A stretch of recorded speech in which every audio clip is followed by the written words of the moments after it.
Chapter 2294, Medium Fortress. The regional announcement repeated 3 times, its contents stunning the players grinding in the Gravity Mountain range. The northern fortress has been captured. What's going on? Isn't the northern fortress the largest fortress in the northern region? Are you kidding me? Zero Wing actually took down the northern fortress? Is Zero Wing really so powerful? Practically every player in the Gravity Mountain range knew about the northern fortress. It was one of only 3 medium fortresses in the Gravity Mountain range and a hot topic among players. Thus far, the only power to secure a fortress the Gravity Mountain range was 13 thrones, but the guild had only claimed a small fortress. Taking into account the number of players on Dragonheart Island, a small fortress wasn't enough to satisfy demand. A medium fortress, on the other hand, was several times larger. Now that Zero Wing had captured the northern fortress, players grinding in the Gravity Mountain range wouldn't have to worry about a safe place to rest and recover. Everyone had assumed that the first power to capture a medium fortress would be one of Dragonheart Island's super guilds, yet Zero Wing had accomplished the feat. No one had expected this outcome. However, the masses' shock was nothing compared to how stunned the island's various powers were over the news. How is this possible? That's the northern fortress we're talking about. How could a guild like Zero Wing possibly capture it? Start an investigation. I want to know every detail of the event. Not even 13 thrones dared to assault the northern fortress.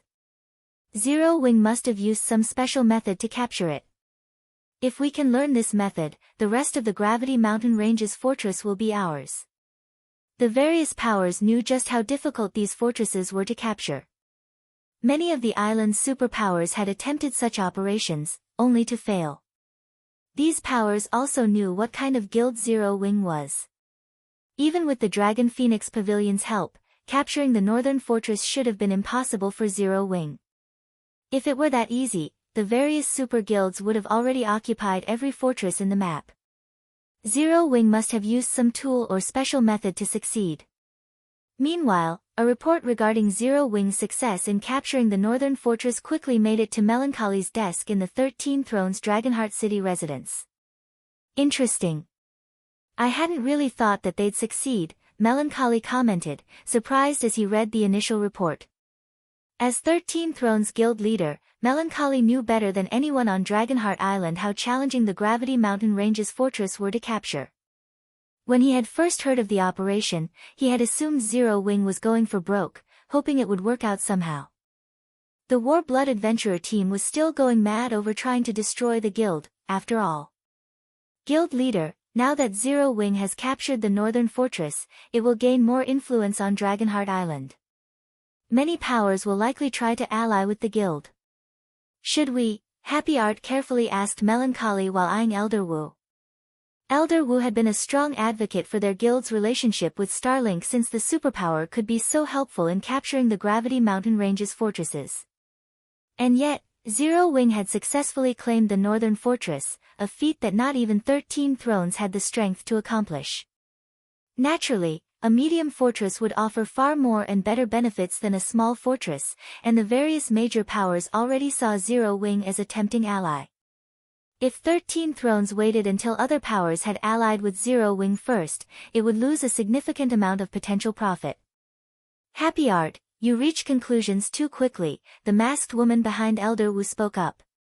Although Zero Wing has the northern fortress, capturing it is a lot easier than defending it, especially now that the guild has angered both Starlink and War Blood. If we negotiate a partnership with Zero Wing, and it failed to defend the fortress, our guild will be in an awkward position. Happy Art fell silent for a moment. Other powers might not know much about the Gravity Mountain range's fortresses, but 13 Thrones was very familiar with them. It was true that defending a fortress was far harder than capturing one. 13 Thrones had gone as far as stationing a large number of experts in the fortress long-term to protect it from periodic monster attacks, even utilizing a few of the guild's trump cards. Needless to say, even stronger monsters would assault a medium fortress. If Zero Wing couldn't protect the northern fortress during one of these monster attacks, the consequences would be dire. That kid has exceeded my expectations, but we should see if Zero Wing can defend the fortress before we make a decision, Elder Wu said. It won't be too late to negotiate a partnership once Zero Wing proves that it can hold the northern fortress. Elder Wu then stood and left the room. He didn't linger in the guild leader's office any longer. While Dragonheart Island's various superpowers discussed Zero Wing's success, Shifeng and his team were busy clearing the undead mobs out of the northern fortress. Capturing a monster-infested fortress wasn't the same as capturing a monster-infested town. Once a town's guardian boss was defeated, the remaining monsters would flee and disappear. However, in monster-invested fortresses, players had to kill the remaining monsters after defeating the guardian boss and claiming the fortress. Fortunately, once the monsters were dead, they wouldn't respawn. Guild leader Black Flame, we should have these undead mobs taken care of in a few more hours, Phoenix Rain reported.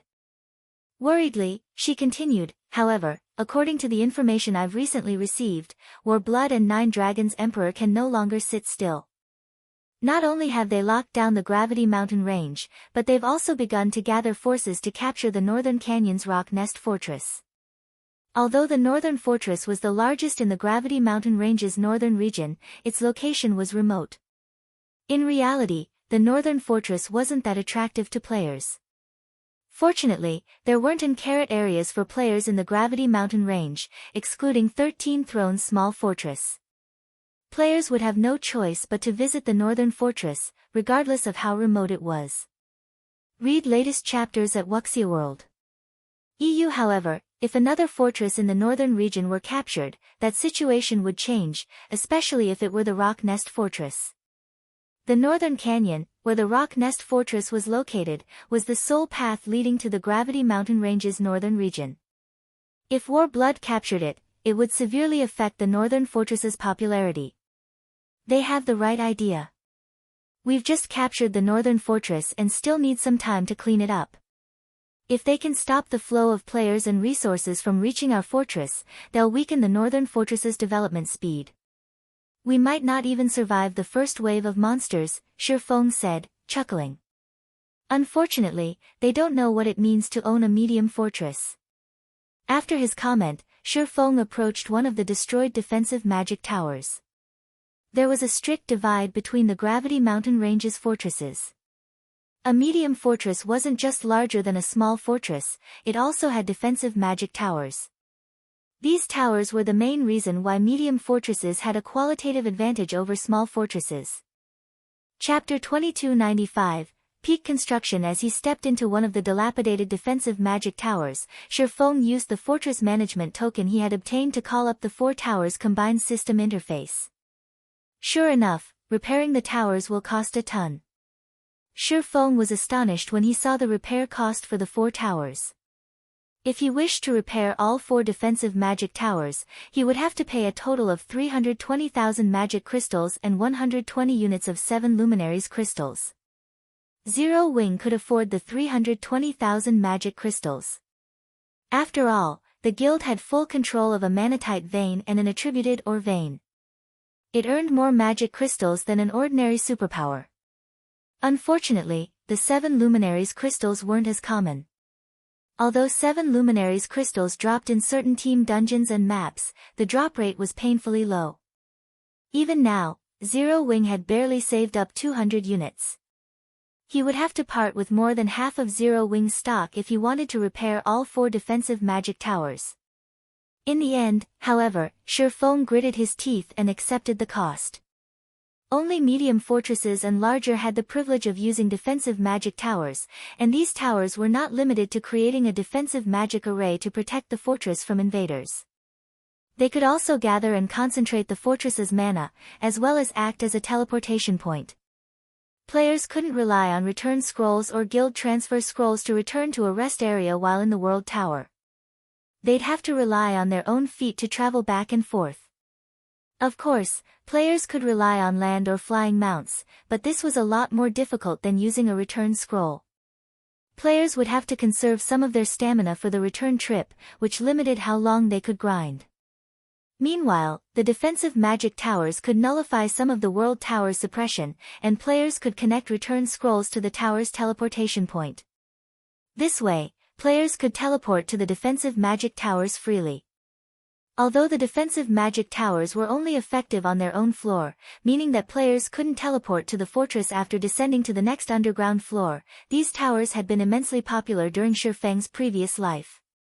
Every floor in the World Tower was massive, and traveling across them was inconvenient. Because of the defensive magic towers, the World Tower's medium fortresses could make more profit than their smaller counterparts.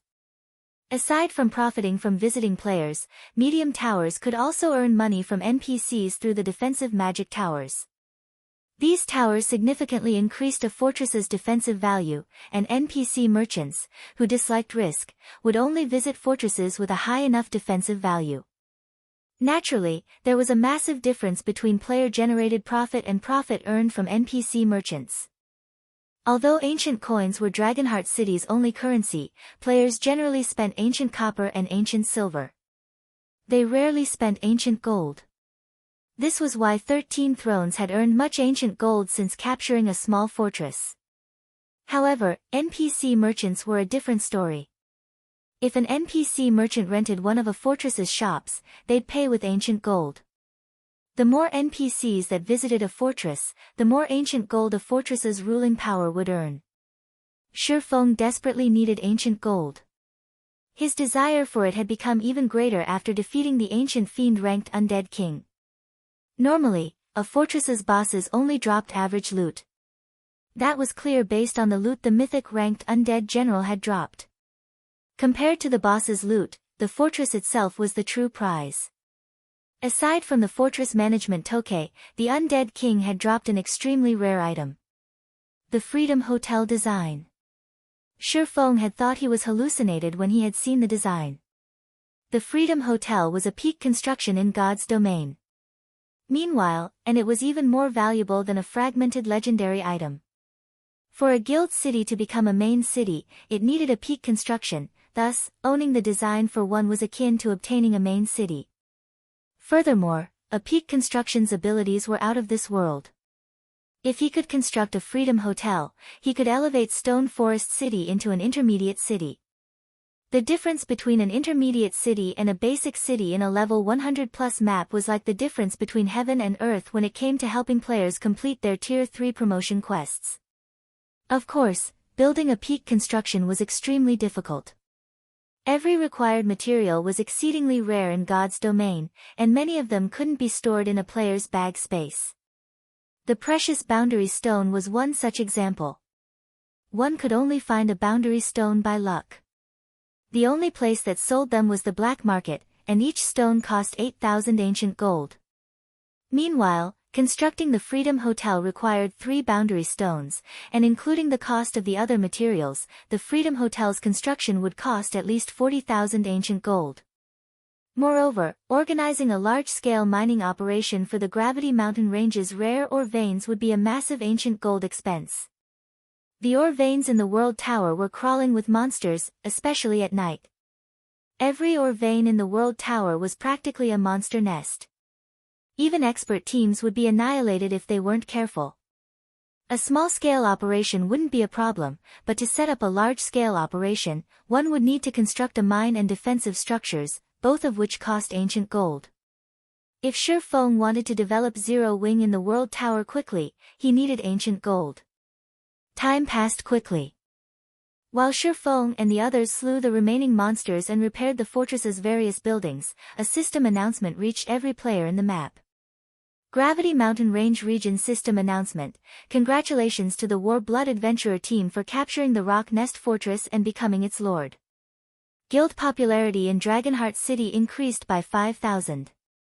The system announcement caused another uproar throughout the Gravity Mountain Range. What? Zero Wing has just captured the Northern Fortress, yet War Blood has already captured the Rock Nest Fortress? War Blood really is vicious. With 2 fortresses in a single region, Zero Wing won't be able to generate as much income from the Northern Fortress. To make matters worse, the Rock Nest Fortress occupied the path to the Northern region. That's nothing. War Blood has also allied itself with quite a few of Dragonheart Island's top 10 adventurer teams. They're going to work together to seal off the Northern region. They've declared that anybody who visits the northern fortress will be considered one of the adventurer team's enemies. How vicious! Even with a fortress, Zero Wing has no hope of surviving in Dragonheart City. Zero Wing can only blame itself for provoking so many of the island's powers. The players grinding in the Gravity Mountain range were astonished by how fast and decisively Warblood had captured the Rock Nest Fortress. They hadn't expected the adventurer team to strike down Zero Wing as soon as it had some success on Dragonheart Island. Read latest chapters at Wuxia World. EU, what should we do, Big Sis Rain? Blue Phoenix paled when she read the latest report. Because of Warblood's declaration, players that had been preparing to visit our fortress are backing out due to fear. Maintaining a fortress wasn't easy. They'd have to station players here long-term to deal with the occasional monster raids. Meanwhile, players were a fortress's main source of income. If players weren't willing to visit the northern fortress, they'd be lucky not to hemorrhage money on the fortress's upkeep. How did they secure the Rock Nest Fortress so quickly? Phoenix Rain's expression darkened when she heard the news. Although she had known that Warblood planned to capture the fortress, she hadn't thought that it would succeed so soon. Why don't we go teach them a lesson, guild leader, Aqua Rose suggested in a chilly tone after reading about Warblood's threat. Forget it. Their fortress is under a 3-day protection period. Attacking them would be meaningless right now, Shifeng said, shaking his head. Chuckling, he continued, however, since they want to play, we'll play. Spread the word that whoever visits the Rock Nest Fortress will be declaring Zero Wing an enemy. None of them will be allowed through the northern fortress's gates. Chapter 2296, Fortress opens Gravity Mountain Range, Rock Nest Fortress. The Rock Nest Fortress stood atop the northern canyon. From afar, it looked like a nest, which was how it had earned its name. The fortress was easy to defend and difficult to attack. However, the fortress was filled with tens of thousands of level 85+ players that were busy slaying the fortress's prior residents, the Blackstone Ores. Several tens of thousands of Blackstone Ores had garrisoned the fortress, but less than 10,000 remained. Lying quietly in the fortress's heart was the 4-meter-tall Ore King, and all sorts of weapons, equipment, and materials were scattered around its corpse. I hadn't thought that capturing a fortress would be this profitable. It's no wonder why 13 Thrones is so eager to capture a second one, 9 Dragons Emperor said, sighing ruefully as he gazed at the items on the ground. Even in the Gravity Mountain range, Great Lord rank and higher monsters were relatively rare, yet the Rock Nest Fortress had been home to tons of them. Since this was the first time these monsters had been slain, their drop rate was much higher than the monsters that wandered the map. Clearing out the Blackstone Ores had yielded over 10,000 weapons and equipment pieces. Moreover, every item is level 90 or above. There were even some level 100 weapons and equipment among the loot. Although most of the weapons and equipment were only secret silver rank, with a few fine gold rank items, it was more than enough to serve as interim equipment. At the very least, his subordinates could use these items to start raiding level 90 super large-scale team dungeons as soon as they were the appropriate level. It's only natural. Every fortress in the Gravity Mountain range is a treasure trove. We had planned to work with Starlink to capture a medium fortress, but I hadn't expected Zero Wing to claim the northern fortress successfully. We had no choice but to move forward with our plans, Blood Oath said. His voice cold, he continued, even with the northern fortress, I'll ensure that Zero Wing has no place on Dragonheart Island. That's right. That Zero Wing is too arrogant. They look down on you, Commander Blood, 9 Dragons Emperor said, nodding. I suspect the guild's members have already begun to panic. Without any visiting players, even the best fortress in the world is useless. Warblood, Crimson Shadow, and Knight's Sword, 3 of Dragonheart Island's top 10 adventurer teams, had agreed to work together against Zero Wing. Not a single adventurer team on the island would dare cross these 3. Furthermore, Warblood and Starlink were collaborating to seal off the northern region. Anyone that dared to explore the area would be making a one-way trip. Aside from Zero Wing's members and Phoenix Rain's subordinates, no one would visit the northern fortress. They had ensured that the northern fortress would be nothing more than a bottomless pit, steadily devouring Zero Wing's funds. The Gravity Mountain Range's fortresses weren't like the fortresses in the outside world. Monster attacks were more frequent here. Maintaining a small fortress cost enough of a fortune to give superpowers a headache, not to mention a medium fortress's maintenance, and that was excluding the subsidies a power would need to pay the players that guarded the fortresses. While Nine Dragons Emperor and Blood Oath conversed, a woman with an ancient bow approached. "Commander, Zero Wing has made a move. They've mimicked out declaration, announcing that any player that entered the Rock Nest Forest will have no place in the Northern Fortress," Ink Feather announced, smiling as she read the report she had just received. "They're trying to compete with our influence on Dragonheart Island? Black Flame is a fool. Does he really think Dragonheart Island is the same as Starmoon Kingdom?" Blood Oath laughed. "Commander Blood, I doubt that Black Flame knows that we've found a mana well in the Rock Nest Fortress. Otherwise, he'd have never made this decision," Nine Dragons Emperor said, smirking. The mana well was the Rock Nest Fortress's exclusive construction. Although repairing it would deplete their liquid funds, the mana well's effects were well worth the cost. With this mana well, players could fully recover their stamina and concentration within half an hour. The mana well's effects would tempt every player grinding in the Gravity Mountain Range. The main reason that players visited fortresses was to rest and recover their stamina and concentration, and for the cost of one ancient gold coin, players could make a full recovery within 30 minutes. Countless players on Dragonheart Island would seek this benefit. As news of the mana well spread, even the players that visited the 13 Thrones small fortress would likely shift their attention to the Rock Nest Fortress, not to mention the powers that were considering setting up a base in the Northern Fortress. "Since Black Flame is so eager to die, I don't mind sending him to his grave." Turning to Ink Feather, Blood Oath commanded, "Ink, quietly inform the various major powers on Dragonheart Island of the mana well. I'm sure they'll know what to do once they receive the news." "Understood." Ink Feather grew even more eager to see Shifeng despair. Unless they were stupid, the various powers would recognize the most beneficial fortress once word of the mana well spread. Meanwhile, in 13 Thrones residence in Dragonheart City, Zero Wing thinks that it can suppress war blood just because it has captured a medium fortress. The guild still isn't aware of how foolish it's being, Elder Wu, who rested in his office, said as he read the report his subordinate had sent. Have Lu Xinglua pay me a visit. Tell him that it's about capturing a medium fortress." "Understood." The masked woman named Thousand Lives smiled and nodded. In her opinion, Zero Wing was extremely foolish. The guild simply didn't realize how powerful superpowers foundations were. Elsewhere, in the Gravity Mountain Range's northern fortress. While Phoenix Rain organized the fortress's repairs, Shifeng concentrated on restoring the defensive magic tower's magic arrays. The magic crystals and 7 luminaries crystals he had spent to repair the towers only repaired the core crystals. It was barely enough to activate the towers. To restore the defensive magic towers to full power, players needed to repair the magic arrays and magic circuits within the towers. However, this wasn't an easy task. It required an advanced magician at the very least, and the work was intensively time-consuming. Fortunately, Shifeng was almost a master magician, so he could repair the arrays and circuits smoothly and swiftly.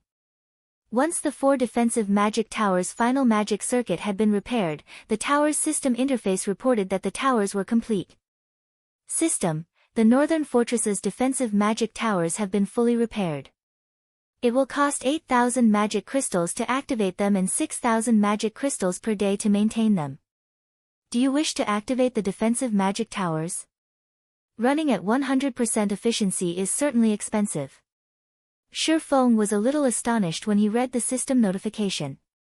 The tower's operation cost was much higher than an ordinary magic tower. Not even ordinary first-rate guilds could afford to keep the Northern Fortress's defensive magic towers running constantly. However, Shifeng did not hesitate, activating the towers immediately. After Shifeng had sacrificed the required magic crystals, a twofold magic array appeared above the Northern Fortress, enveloping it.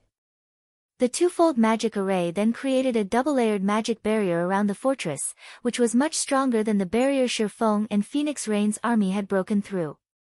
At the same time, all of the mana within a 10,000-yard radius of the northern fortress began to gather within the fortress's walls.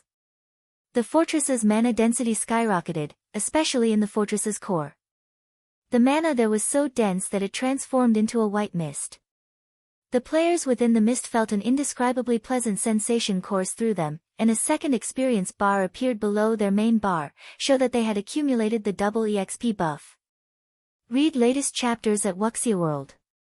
EU. The Dragon Phoenix Pavilion members were dumbfounded. Aqua, how are the fortress's repairs coming along? Shifeng asked after contacting Aqua Rose. We're 60% done.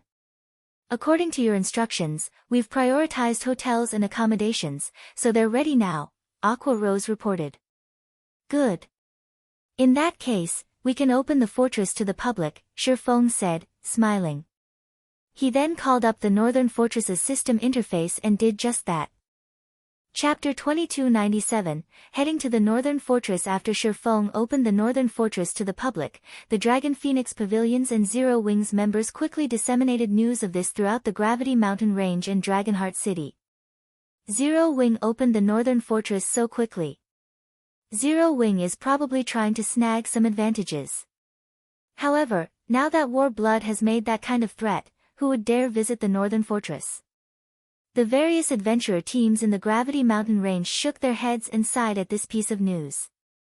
The small fortress 13 thrones captured was hardly enough to accommodate the players operating in the Gravity Mountain Range. Hence, the capture of the Northern Fortress was naturally good news. However, War Blood had already stated that whoever dared visit the Northern Fortress would become its enemy. The various adventurer teams with weak foundations did not dare provoke the War Blood adventurer team at all. Meanwhile, over at the Rock Nest Fortress, War Blood and Nine Dragons Emperor had also received news of the Northern Fortress's opening. Commander Blood, it seems Zero Wing is really anxious. Instead of properly making use of the fortress's 3-day protection period, it actually opened the fortress so quickly. With this, before we can even take action, the Northern Fortress will most likely fall to the monster tides first. This situation elated Nine Dragons Emperor. The various superpowers operating on Dragonheart Island all knew that defending a fortress in the Gravity Mountain Range, especially against the first monster tide a fortress would face, was much more difficult than capturing one. Hence, the wisest decision was to utilize every second of the 3-day protection period after a fortress's conquest to enhance the fortress's defenses as much as possible. Now, however, just one day after seizing the Northern Fortress, Zero Wing had taken the initiative to lift the protection mechanism and open the Northern Fortress to the public. Since the Rock Nest Fortress had yet to open, such an action would indeed attract some players to the Northern Fortress. However, the monster tide at the Northern Fortress would not weaken just because the guild didn't take full advantage of the protection mechanism. Zero Wing is indeed quick. Unfortunately for it, I won't leave it with even the slightest shred of hope, Blood Oath said coldly. Inc. Spread the news that we'll be opening Rock Nest Fortress tomorrow. We'll thoroughly eliminate the various adventurer teams, and guilds' thoughts of moving to Lee Northern Fortress. Upon hearing Blood Oath's words, Nine Dragons Emperor was surprised. He never thought that Blood Oath would be so vicious as to give Zero Wing no opportunities whatsoever. In reality, although opening the Northern Fortress so soon was very risky, Zero Wing's decision was still a considerably effective move. After all, the number of players grinding in the Gravity Mountain Range increased with each passing day. 13 Thrones small fortress couldn't satisfy the needs of all of these players by itself. Hence, despite War Blood's influence and deterrence, some adventurer teams and guilds would still rest in the Northern Fortress. After all, traveling between the Gravity Mountain Range and Dragonheart City required a lot of time which they could spend earning more income. However, if the various adventurer teams and guilds only had to wait one more day for Rock Nest Fortress's opening, then they would generally show War Blood some respect and avoid visiting the Northern Fortress, thereby rendering Zero Wing's actions meaningless. Meanwhile, shortly after War Blood issued its new announcement, Ku Rong, who was in the Dragon Phoenix Pavilion's residence in Dragonheart City, received news about it. "Moon, what do you think of this situation?" Ku Rong asked as he looked at the majestic woman seated at a corner of his office. "Originally, I had a considerably high opinion of Zero Wing," Cloudy Moon said unhurriedly. "Unfortunately, Warblood and Starlink's influence is far too great. Their foundations are also extraordinary. Even if Black Flame possesses frightening combat power, he alone can't change the overall situation. Moreover, I heard that 13 Thrones is already planning on working with Starlink again to capture a medium fortress. Once that happens, Zero Wing would lose all its advantages." In Cloudy Moon's opinion, Phoenix Rain's decision was simply too immature. Had Phoenix Rain accepted Starlink's offer for partnership before, then her promotion to Great Pavilion Master would have been practically guaranteed. Unfortunately, Phoenix Rain ended up giving away that opportunity to Nine Dragons Emperor. "Alright, I understand. Go make the necessary preparations," Ku Rong sighed. Now that the situation was clear for all to see, if the Dragon Phoenix Pavilion wished to form a good relationship with Starlink, then Phoenix Rain, who was now considered Starlink's enemy, was unsuitable for the position of Great Pavilion Master. While the Dragon Phoenix Pavilion was secretly making its preparations, the various powers of Dragonheart City were in an uproar over Warblood's decisiveness. This situation allowed the general population in Dragonheart City to realize once more how frightening superpowers were. Even though Zero Wing was a large guild that successfully captured the northern fortress, it was still no more than an ant before a superpower. Meanwhile, on a gravel hill in the Gravity Mountain Range, 100 level 85 plus experts geared in level 85 secret silver equipment were frantically besieging a level 89 Grand Lord. The Grand Lord ranked 6-armed demonic bear possessed extremely high defense and destructive power. It could easily send several MTs flying with a single attack. However, facing the level 90 Tigerkin Berserker at the helm of the team, the demonic bear was actually getting pushed back one step after another, no match for the Berserker in terms of strength. After battling 20 more minutes, the 6-armed demonic bear finally fell at the feet of this 100-man team. "Our boss is too amazing. He actually managed to contend against the 6-armed demonic bear. With this kind of strength, he can definitely rank within the top 50 berserkers on Dragonheart Island," a level 87 shield warrior said in admiration. "I know, right? Previously, Heaven's Blade's commander even invited our boss to become a vice commander at Heaven's Blade," a level 87 ranger said, the female half-elf's eyes glowing as she looked at the level 90 berserker. Heaven's Blade was one of Dragonheart Island's top 10 adventurer teams. Heaven's Blade's commander, Zwei, was even the idol of countless female players. An invitation from Zwei to become one of Heaven's Blade's vice-commanders was considered a great honor on Dragonheart Island. "Stop spouting nonsense about me," Swimming Dragon said, rolling his eyes at his teammates. "We don't have much stamina left. Once everyone's recovered, we'll make our way to the northern fortress to rest." "Boss, Warblood has already set the northern fortress off limits. Heaven's Blade also warned us that we'll definitely get targeted by Warblood if we patronize the northern fortress. If that happens, it'll be very difficult for us to squeeze into the top 8 adventurer teams subordinate to Heaven's Blade." Upon hearing Swimming Dragon's words, the other players on the team hurriedly tried to dissuade him. The Dragon Riders adventurer team was improving so rapidly that they now had a chance at becoming one of the top 8 adventurer teams subordinate to Heaven's Blade. This was something that they never imagined was possible. After all, Heaven's Blade was the 5th-rank adventurer team on Dragonheart Island. Plenty of adventurer teams subordinated themselves to Heaven's Blade, but only 8 adventurer teams would receive priority treatment.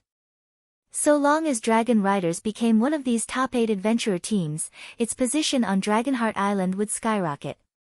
At that time, even first-rate guilds would not dare to provoke it. Enough. I know what I'm doing. Tidy up immediately. We're heading to the northern fortress right now.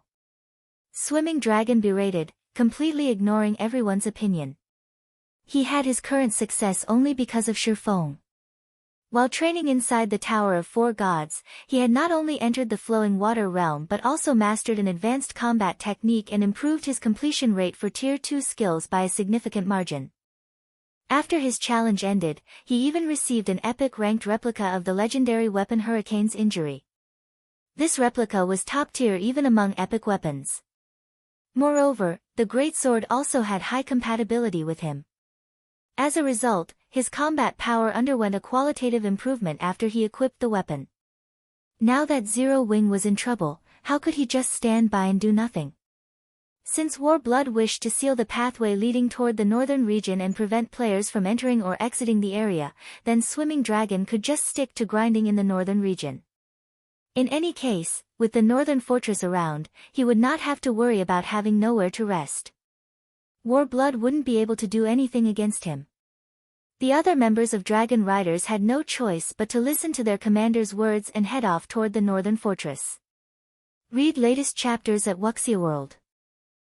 After traveling by mount for several hours and carefully avoiding Warblood's members, Swimming Dragon and the others finally arrived at the northern fortress. However, the moment everyone walked through the fortress's gates, they were stunned. What's going on? Why is the mana density here so high? No, it's not just the mana here. I can feel my body becoming significantly lighter as well. It's as if the suppression outside is gone. Chapter 2298, Heavenly Fortress. After momentarily falling into a daze, Dragon Riders members promptly revealed ecstatic expressions on their faces. It's true. That pressure really has disappeared. Boss, if we can rest here long term, we can keep grinding in the Gravity Mountain range without returning to Dragonheart City. If that's the case, we won't need more than half a month to surpass those top 8 adventurer teams subordinate to Heaven's Blade. Previously, they had not expected much of the Northern Fortress. After all, they had visited 13 Thrones Fortress before, so they knew what purpose the Gravity Mountain Range's fortresses served. These fortresses were merely temporary rest areas. Aside from allowing players to recover stamina and concentration, they only provided materials replenishment and weapons and equipment repair. However, the Northern Fortress completely overthrew their understanding of the Gravity Mountain Range's fortresses. Setting aside accumulating the double EXP buff inside the Northern Fortress, just the fact that the fortress could remove the ever-present pressure they felt while grinding in the Gravity Mountain Range was already plenty amazing. Since the Northern Fortress had this kind of ability, they would not need to head back to Dragonheart City to relieve themselves of this pressure. Although the pressure the Gravity Mountain Range exerted on them had only a minuscule effect, long-term exposure would still build up mental fatigue, which would rise especially quickly when they were fighting against powerful monsters. Hence, even with the opportunity to rest in 13 Thrones Fortress, they would still return to Dragonheart City once every 4 or 5 days to relax and refresh their minds. At this point, it was already their 3rd day in the Gravity Mountain Range, so the mental fatigue they had accumulated was quite significant. However, the moment they entered the Northern Fortress, said mental fatigue had disappeared completely. Normally, this pleasant sensation was something they would feel only after returning to Dragonheart City. If they could rid themselves of the Gravity Mountain Range's pressure just by entering the Northern Fortress, then they could forego returning to Dragonheart City and remain in the Gravity Mountain Range. With this, they could save plenty on the travel time between the World Tower and Dragonheart City, thereby increasing their leveling speed and resource acquisition rate. In this situation, Swimming Dragon could not help being overjoyed. The Northern Fortress's benefits might not seem like much, but with persistence, a drop of water could wear out even a stone. With the help of the Northern Fortress's ability, the Dragon Riders adventurer team could slowly pull ahead of Dragonheart City's adventurer teams. Surpassing the top 8 adventurer teams subordinate to Heaven's Blade would also be a piece of cake. During the time Dragon Riders members were strolling about, enjoying the Northern Fortress's pressure-free environment, a gasp suddenly appeared in the team chat. "Boss, come over here, quickly. I discovered something good," a level 87 Tigerkin Shield warrior yelled excitedly. "What is it? What's so important that you need to make such a huge fuss?" Swimming Dragon asked, exasperated. Dragon Riders was a well-known adventurer team on Dragonheart Island. having one of its members act like a country bumpkin in front of the Dragon Phoenix pavilions and Zero Wings members after entering the Northern Fortress was a huge embarrassment to the adventurer team. Boss, it's the teleportation scroll for this fortress. Return scrolls for the Northern Fortress are available at the defensive magic towers, the Tigerkin Shield Warrior replied. What? Return scrolls? Swimming Dragon's breathing momentarily grew heavier. Return scrolls for locations in the outside world were unusable inside the World Tower. Meanwhile, the Gravity Mountain Range was an extremely dangerous place, and players could enter a death zone unawares at any time. Players might be able to escape momentarily using instantaneous transfer scrolls, but without the help of a return scroll, they would still encounter countless perils on their way back to safety. If players could utilize return scrolls inside the Gravity Mountain Range, they would no longer have to be afraid of exploring unknown and dangerous regions. Moreover, with return scrolls, players would no longer have to conserve their stamina and concentration to walk back to the nearest rest area, increasing their range of operations drastically. Buy them. Buy them all, quickly. It doesn't matter even if they cost 1 ancient gold each. Swimming Dragon ordered, his eyes glowing with excitement. Ancient gold might be difficult to earn, but compared to their lives, let alone 1 ancient gold, even 10 ancient gold would not be comparable. After all, even a single death at their levels would deprive them of plenty of opportunities. Boss, relax. These return scrolls are sold by NPCs. You can have as many as you want. Moreover, each return scroll costs only 10 ancient silver. However, these return scrolls are bound to the buyer and cannot be transferred to other players, the Tigerkin Shield Warrior said, grinning. What? Only 10 ancient silver? For a moment, Swimming Dragon thought he had misheard. Ordinary players might not be able to bear the price of 10 ancient silver, but this was easily affordable for experts like themselves. After all, just entering the Gravity Mountain Range cost 5 ancient silver, while entering a fortress was 1 ancient silver and staying in a hotel, 2 to 3 ancient silver. Following which, Swimming Dragon had everyone in his team immediately go and purchase some return scrolls at the defensive magic towers. In fact, aside from some money for accommodation and repair fees, he told his teammates to spend all their ancient silver to purchase the Northern Fortress's return scrolls, afraid that the return scrolls would become unavailable or increase in price in the future. However, what Swimming Dragon did not know was that the system handled the price for the Northern Fortress's return scrolls, which could be considered one of the special abilities of the defensive magic towers. This ability was something similar to the additional skills found on weapons and equipment. Shifeng had no say in the settings and could only collect a portion of the profits. Meanwhile, even after having his teammates spend all their spare ancient silver on return scrolls, Swimming Dragon was still not satisfied. After all, he knew that so long as they exploited this opportunity to the fullest, the Dragon Riders adventurer team could see a qualitative leap in development. Notify everyone in the adventurer team and have them come to the Northern Fortress. From now onwards, the Northern Fortress will be Dragon Riders' main headquarters. Swimming Dragon said. After saying so, he immediately visited 4 of the Northern Fortress's basic hotels and rented all 4 long-term for 60 ancient gold per day. He intended to have these 4 hotels serve as Dragon Riders' temporary headquarters and lodging for the adventurer team's members. That way, members would not have to worry about accommodations and end up sleeping on the streets. Shortly after Swimming Dragon gave his command, Dragon Riders members promptly sprang into action. All 2,000 plus members of the adventurer team suddenly headed to the World Tower. The large-scale movement piqued the curiosity of many of the adventurer teams that had close relations with Dragon Riders. Some players that were friends with Dragon Riders members also asked their friends about this situation. What are you guys trying to do? Is Dragon Riders conducting some kind of large-scale operation? It's not a large-scale operation. Our adventurer team is just moving our main headquarters to the Northern Fortress. Are you guys insane? Didn't you hear the threat Warblood made? Warblood might be powerful, but we can simply stick to the northern region. At worst, we'll just avoid grinding in the Gravity Mountain Range's other areas. Here, let me tell you a secret. Zero Wing's Northern Fortress is freaking amazing.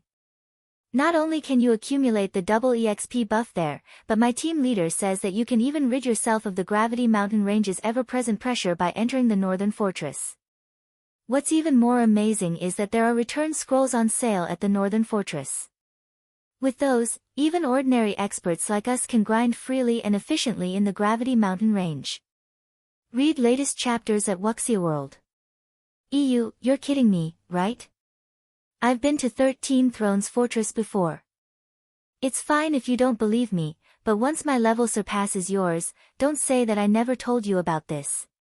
After saying so, the members of Dragon Riders hurried toward the Northern Fortress. They all wished to start competing for the Gravity Mountain Range's leveling resources as soon as possible. While the Dragon Riders adventurer team was rushing to the Northern Fortress, information about the Northern Fortress started spreading among some of Dragonheart City's adventurer teams. Shortly after, news of it also reached Dragonheart City's major powers.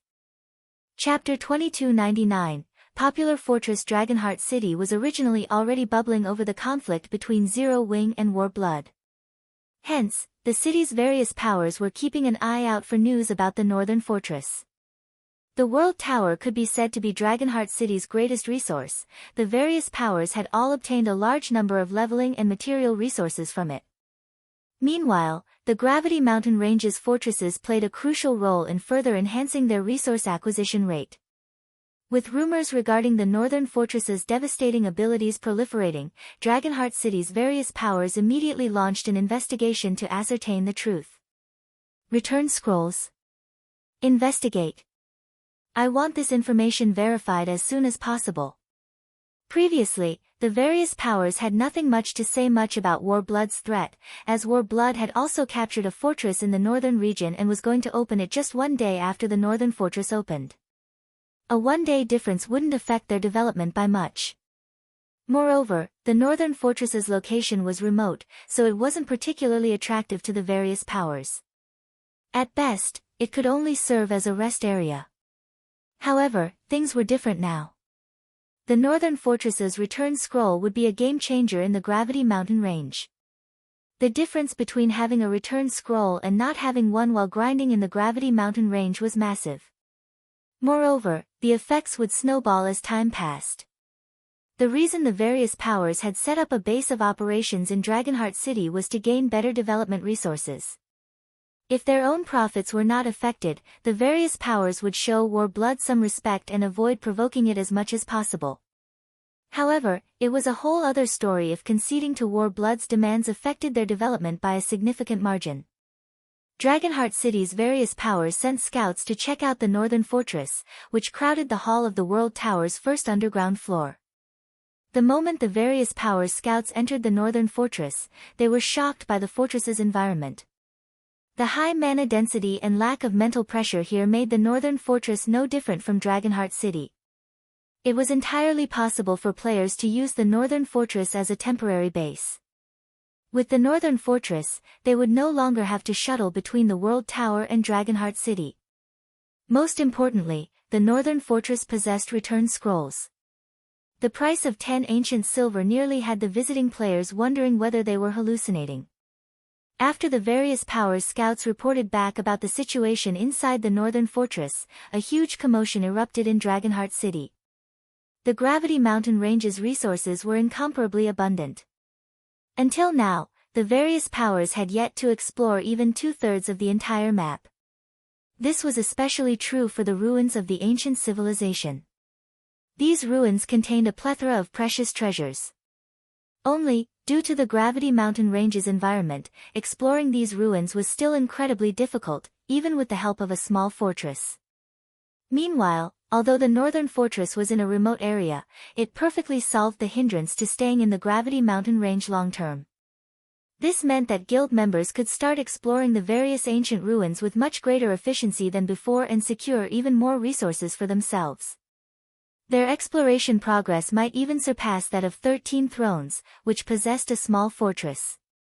Notify everyone immediately. We're shifting our guild's base of operations on Dragonheart Island to the Northern Fortress. But what about Warblood? Screw them. This is an opportunity for our guild. We'll kill anybody that stands in our way. Less than an hour after the various powers based in Dragonheart City verified the rumors regarding the Northern Fortress, many started sending a large number of experts there lest other powers get ahead of them. After all, the Northern Fortress was only a medium fortress. Unlike a city, a medium fortress could accommodate only a very limited number of players. The number of hotels in a fortress was especially limited. Not resting in a hotel would severely impact players' recovery speed. Moreover, according to the Power's investigations, the Northern Fortress's hotels could even hasten the double EXP buff's accumulation rate. The difference between having a hotel to rest in and not having one would drastically affect their leveling speed. Meanwhile, over at the Gravity Mountain Range's Northern Fortress, the sudden influx of players made the fortress bustle. Big Sis Rain, according to our latest statistics, over 150,000 players have visited the Northern Fortress thus far, and estimates state that we should hit the 400,000 mark by the end of today, Blue Phoenix reported excitedly as she approached Phoenix Rain. Back when 13 Thrones had successfully captured a fortress, despite the huge commotion in Dragonheart City, the fortress had managed to attract only around 200,000 visitors on its first day. Meanwhile, the fortress had a player population of only 700,000, which was also the maximum capacity of a small fortress. In comparison, the Northern Fortress was expected to attract over 400,000 visitors on the opening day alone. It would most likely take only 2 or 3 days to exceed the 700,000 threshold. Reaching the maximum capacity of 1,500,000 players was only a matter of time. It should be known that even with just a 700,000 player population, 13 Thrones' small fortress generated tons of wealth and resources every day. Although Blue Phoenix did not know how much the small fortress was earning exactly, according to the investigations of the Dragon Phoenix Pavilion spies, the fortress's daily income was at least 5,000 ancient gold and 600,000 ancient silver. Once the Northern Fortress's player population reached maximum capacity, one could easily imagine how much income it would generate. Moreover, the Northern Fortress had many more sources of revenue than 13 Thrones' small fortress. Even though Phoenix Rain held only 20% of the Northern Fortress's shares, the income she would receive could rival half of a small fortress's total income, at the very least. Half. Even Starlink did not receive half of the income from 13 Thrones' small fortress. At that time, who would dare question Phoenix Rain's position in the Dragon Phoenix Pavilion? I'm afraid that even Warblood and Starlink did not expect such an outcome. When Phoenix Rain looked at the statistics report in her hand, she could not help but sigh ruefully. Previously, even after successfully capturing the Northern Fortress, she had still felt that Shifeng had gone overboard with his actions in the Dragon Phoenix Pavilion's residence. Now, however, it would seem that the one to regret their actions would not be Zero Wing, but Warblood instead. The Northern Fortress's future was already clear for all to see. Once a sufficient number of players gathered and the Northern Fortress was in full operation, it would be impossible for Warblood to exhaust and destroy Zero Wing in the Sea of Death. After all, the disparity in the incomes of the two sides would be simply too massive. Aside from Phoenix Rain, Dragonheart City's various superpowers were entertaining such thoughts as well. Although Warblood had captured the Rock Nest Fortress, the difference between that and the Northern Fortress was far too massive. With this, Warblood had backed itself into a corner. After all, Warblood had previously declared that it would ban all those who entered the Northern Fortress from the Rock Nest Fortress. Now, the players that were originally planning on resting at the Rock Nest Fortress would not dare approach the fortress at all, a situation that would definitely reduce the Rock Nest Fortress's income. Read latest chapters at Wuxia World. EU. While the various powers were paying attention to the Northern Fortress, Shifeng was hustling in the Northern Fortress. Not only did he have to reorganize the Northern Fortress's construction plans, due to the explosive increase in player population, but he also had to deal with the partnership offers and shop purchase requests from the various powers. Guild leader, the Fong family's people have visited our main headquarters and stated that they wish to meet you, Gentle Snow, who was currently organizing the information on the Northern Fortress's shops, said, a grim expression on her face. Previously, due to her personal matters, Shi Feng had stepped forward to provoke the Feng family, the #1 family in Fenglin City, which possessed extraordinary influence in the city. The fact that the Feng family was paying Zero Wing a visit now definitely wasn't good news for the guild. The Feng family? Shi Feng nodded. Let's go meet them, then. Chapter 2300, Clash with the Feng family. Zero Wing's main headquarters, top floor reception room. 4 people waited in the reception room, and the atmosphere was unusually depressing. Xiao Yu, who acted as the receptionist, wore a particularly ugly expression. Xiao Yu's reaction to the middle-aged man was the cause of the atmosphere in the room. The older gentleman wore gray, martial artist robes and loomed like a mountain. His aura was also quite oppressive. However, his physical presence wasn't the only reason for Xiao Yu's reaction. His identity was the true reason. The middle-aged man was the current head of the Feng family and the chairman of the Qilin Corporation, Feng Zhenyuan. The Qilin Corporation might not be on the same level as the Five States Corporation, but it was one of the first-rate corporations in the country. It was also why the Feng family stood at the top among Fenglin City's powerful families. If Feng Zhenyuan wished it, he could destroy the Big Dipper group with a word. Why wouldn't Xiao Yu be afraid with such an important individual before him?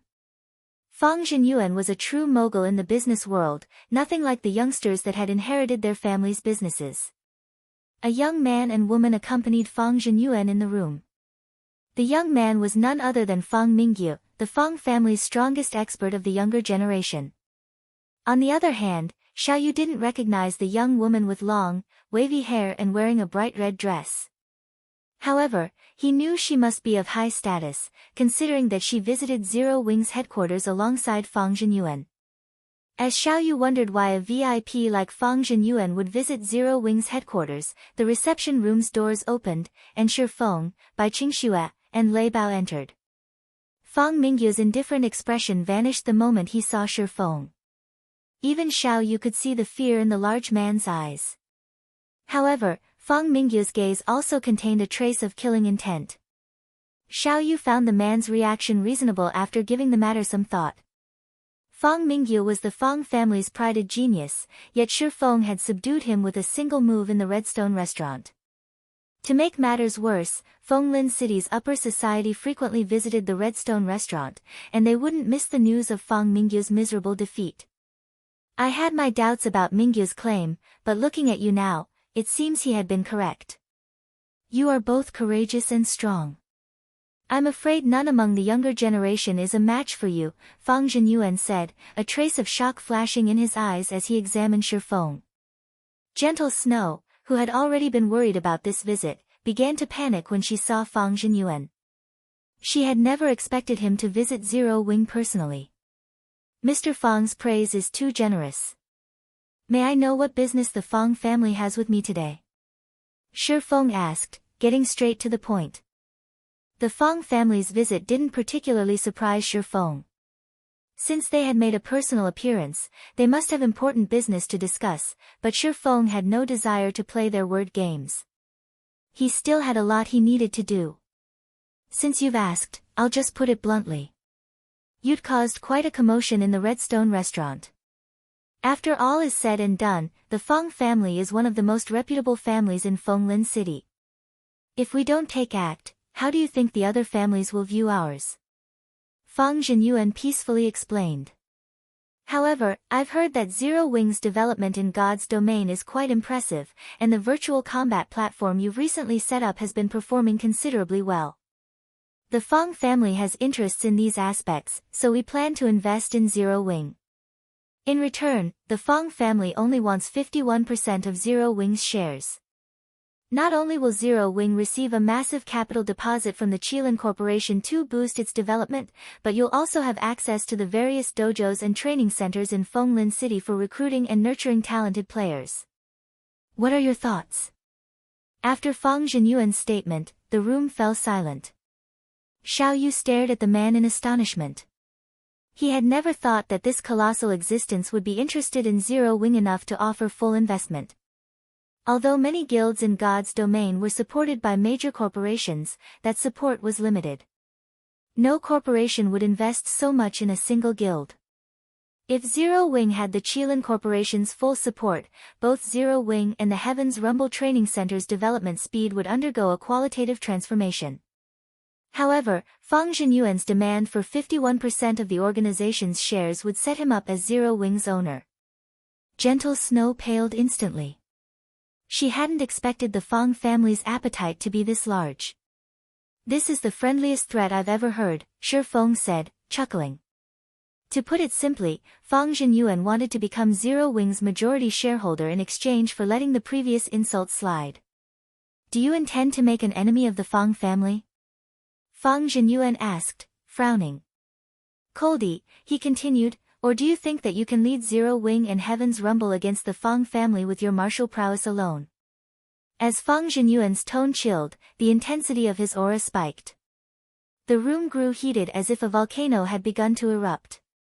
"A neutralizing grandmaster!" Lei Bao exclaimed from behind Shi Feng, stunned by the revelation. Although Lei Bao had felt substantial pressure from Fang Zhenyuan and knew this man was no ordinary person, he hadn't expected the head of the Fang family to be a neutralizing grandmaster. It was impressive enough for one family to nurture a single neutralizing grandmaster. A family could prosper for an entire century with just one such individual. The Fang family only enjoyed its current status today due to Old Man Fang, Fang Zhenyuan's father. And yet, Fang Zhenyuan exposed the fact that he was also a neutralizing grandmaster, which meant the Fang family had two such individuals. When Xiaoyu heard Lei Bao's statement, he was just as stunned. With two neutralizing grandmasters, it had enough influence to force the various families, dojos, and training centers in Fenglin City to obey its every command, regardless of the rest of the Fang family's martial prowess. Fang Mingyu, who reclined on a sofa, sneered at Shi Feng. Everyone had assumed the Fang family's rise was due to his grandfather. They also believed that once his grandfather reached his 101st birthday, the family would crumble. Read latest chapters at Wuxia World. EU. However, the public didn't realize that the Fang family's foundations had grown since his grandfather had led the family. If they hadn't, his grandfather would never have passed control of the family to his father, Fang Zhenyuan. Fang Mingyu acknowledged that he was no match for Shi Feng, but the trick Shi Feng had played against him wouldn't work with his father. When he faced his father, Fang Mingyu didn't even have the heart to resist. He had no hope of contending with his father's inhuman fitness in a direct confrontation. "How can I know if I don't try?" Shi Feng nonchalantly replied. "Good. Let me see if you're as strong as you claim." Fang Zhenyuan's fist then shot toward Shi Feng with exceptional speed and grace. Chapter 2301, Rivaling a Grandmaster So Fast. Lei Bao's expression turned sour as he watched Fang Zhenyuan move. He hadn't expected the man to attack without hesitation. Fang Zhenyuan had none of the magnanimity of a martial arts grandmaster. Fang Zhenyuan's punch was so fast that the human body had practically no time to react. "Come." However, Shi Feng had reacted as Fang Zhenyuan's fist had begun to move. Neutralizing grandmaster's mental processing speed was far faster than an ordinary human's. Their sensitivity to danger was easily 10 times sharper than an ordinary person's, as well. They could sense an incoming attack before the enemy even moved, which was why neutralizing grandmasters were so frightening. Since this was his first time fighting a neutralizing grandmaster in the real world, Shi Feng decided to greet the hit with a punch of his own, rather than dodge. Like Fang Zhenyuan's punch, Shi Feng lacked any flowery movements. It was standard, textbook punch. Suicidal bastard. Fang Mingyu could not help but grin as he watched. Fang Mingyu had recognized that Shi Feng was weaker than he was during their clash in the Redstone restaurant, not to mention his father. His father might be old, but thanks to modem technology like the life potion, he maintained his peak condition even at his age. In fact, Fang Zhenyuan's body wouldn't even begin to deteriorate for another 2 decades. The fact that Shi Feng chose to face the hit head-on was suicidal. Boom! As the two fists collided, the air between them compressed and shattered, the shockwave cracking the marble ground beneath them. The room shook slightly, and even Bai Qingxue stumbled backward. After the clash, Shi Feng and Fang Zhenyuan took a step back, the ground under their feet slightly sunken. How is this possible? Fang Mingyu stared at Shi Feng with wide, shocked eyes when he saw the younger man completely unharmed from the exchange. 10 days ago, Shi Feng had been weaker than he was, yet now, Shi Feng had taken his father's punch without suffering any damage. He stopped it. The outcome greatly shocked Lei Bao, as well. He knew that Shi Feng was a neutralizing grandmaster, but Fang Zhenyuan had walked this path for decades now. Regardless of when he had become a neutralizing grandmaster, his fitness was inhuman. Shi Feng should have no hope of matching the older man in this regard. Moreover, Fang Zhenyuan's punch had been out of this world. Lei Bao was sure that if he had tried to take that hit head-on, he would have either died or been severely injured. In truth, even Shi Feng was relatively surprised. He hadn't considered that he'd improve so massively after his training in the Tower of Four Gods. Not only had his fitness rapidly improved, but he had also substantially increased his control. He had successfully implemented some of the sword's transmigration's principles in his punch, diverting a portion of Fang Zhenyuan's strength downward.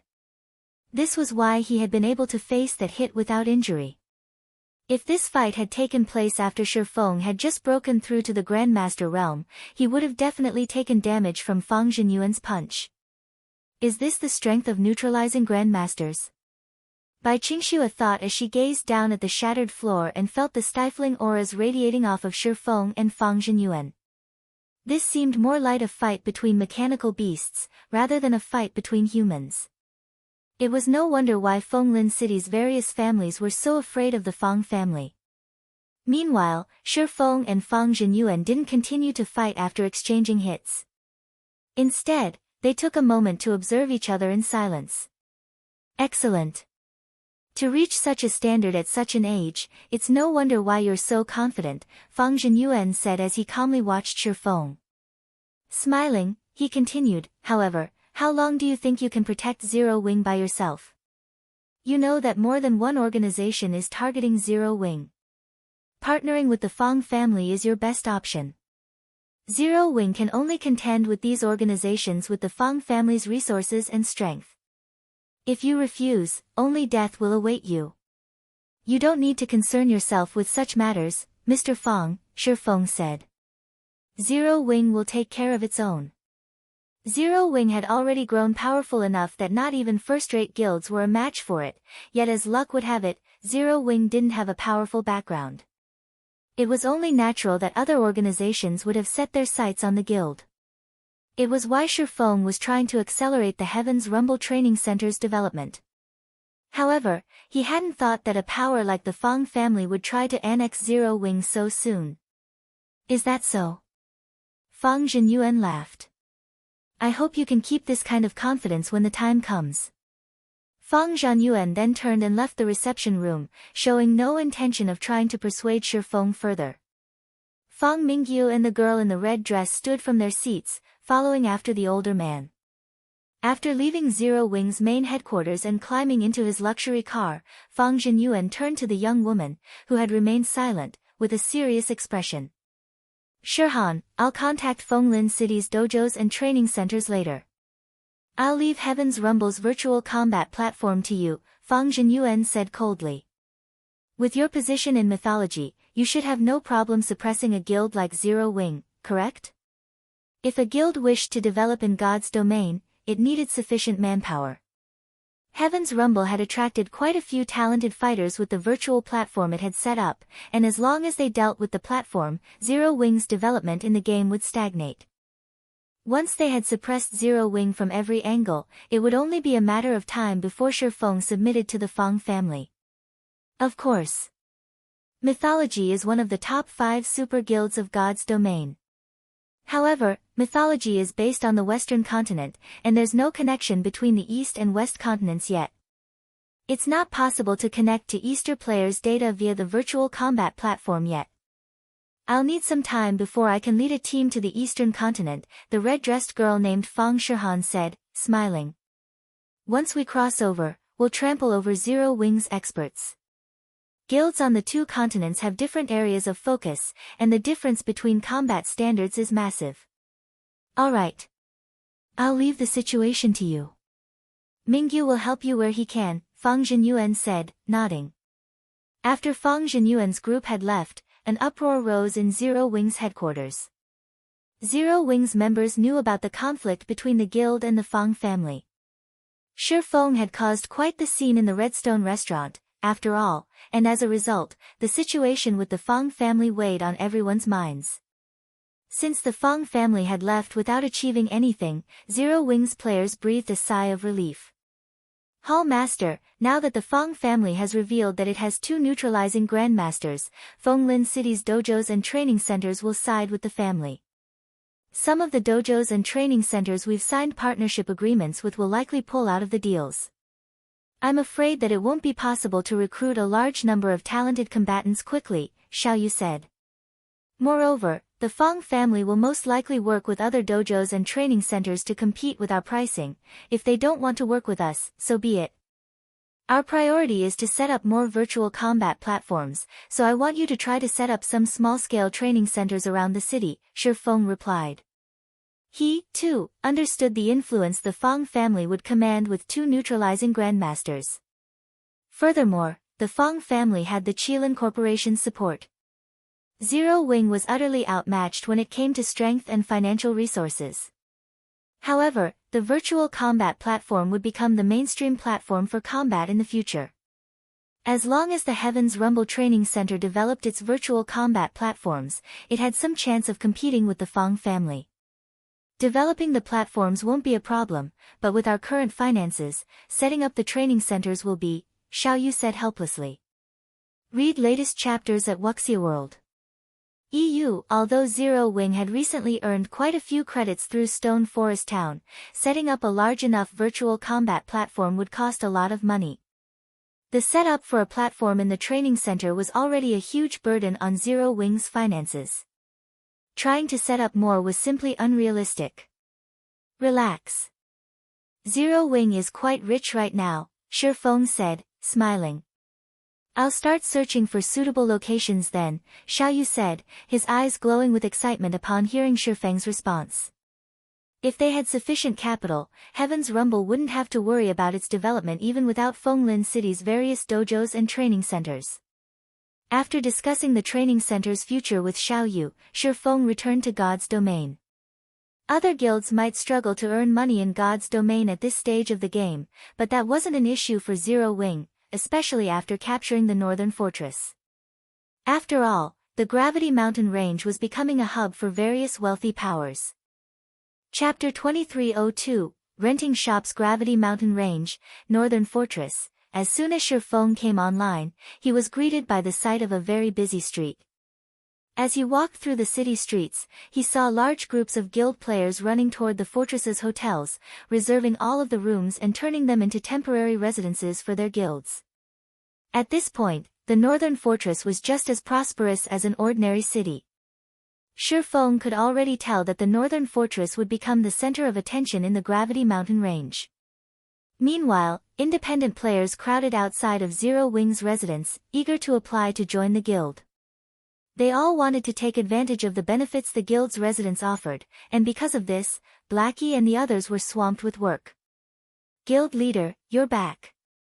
When Aqua Rose, who was busy organizing documents in the guild leader's office, noticed Shi Feng enter the room, she worriedly asked, how did the matter with the Fang family go? Although she wasn't in Fenglin City, she was aware of the Fang family's position there. Zero Wing had just established itself in Fenglin City, and if the Fang family decided to target the guild, it would affect Zero Wing's in-game development and in the real world, especially now that the various guilds understood the importance of dojos and training centers. Many large guilds in God's domain had already partnered with dojos and training centers by this point, with some guilds even opening their own. With a dojo or training center, not only could they nurture their own talented individuals, but they could also recruit new players to bolster their strength. With the country's various training centers and dojos aligning themselves with God's domain's large guilds, Zero Wing would have a difficult time establishing itself in new cities. Hence, Zero Wing would have to rely on the Heaven's Rumble Training Center in Fenglin City to pump new blood into the guild. Everything's fine. Negotiations to purchase Zero Wing simply broke down, Shifeng said, waving his hand. Isn't that really bad? Shifeng's nonchalant attitude exasperated Aqua Rose. The Feng family owns the Qilin Corporation and is based in Fenglin City. The Feng family won't have any trouble targeting us. All it would need to do is contact Fenglin City's dojos and training centers and instruct them to compete with our prices. If that happens, nobody will visit the Heaven's Rumble Training Center. The Heaven's Rumble Training Center was Zero Wing's main source of new, talented players right now.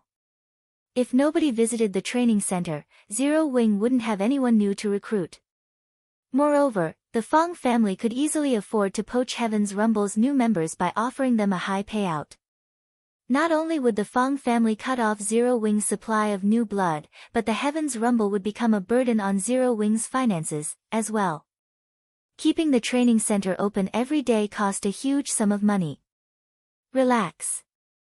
Zero Wing isn't the same guild it used to be. The Feng family overestimates itself if it thinks it can annex us, Shifeng said, chuckling. How is the construction for the fortress's shops coming along? They're done, but if we only rent the shops, we won't be able to earn much. As a medium fortress, the northern fortress can only accommodate so many players at once, Aqua Rose reported. Very few powers visiting the fortress have expressed any interest in the shops. Most people are asking to rent the hotels long-term, instead. The various major powers were typically quite interested in obtaining shops, but only if there was enough traffic. It would likely be quite difficult to rent the fortress's shops for a high price with the northern fortress's maximum player population. Furthermore, the number of shops in the fortress couldn't compare to those in a guild city. Based on God's domain settings, fortresses could only house a limited number of shops. A small fortress only had room for 100 shops, while a medium fortress could contain 240 shops. In comparison, a basic city could easily hold more than 1,000 shops.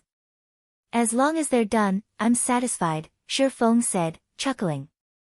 See to the necessary preparations and announce that the northern fortress will begin to lease its shops. The bid for each shop will start at 5 million credits per month, and will only lease 200 shops in total. First come, first served. Guild leader, you. Aqua Rose stared at Shifeng as if he had gone mad. If they couldn't even lease Zero Wing City's shops for 5 million credit per month, how were they supposed to rent those in the Northern Fortress, which had less than 500,000 players right now? And Shifeng's high price was only the starting bid. Just get it done. When the time comes, you'll understand, Shifeng said, not bothering to explain further.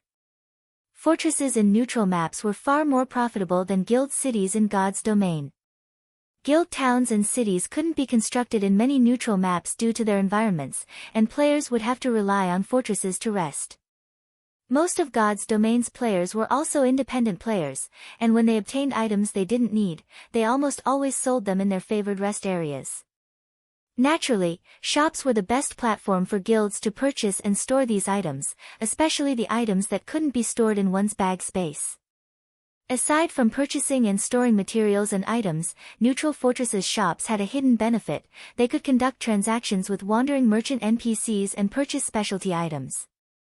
Wandering merchants would visit a neutral fortress as long as it had enough security, and these NPCs frequently conducted business with individual players and shops. However, wandering merchants would only offer to sell their specialty items to shops. One such specialty item was the Advanced Wanderer's Camp.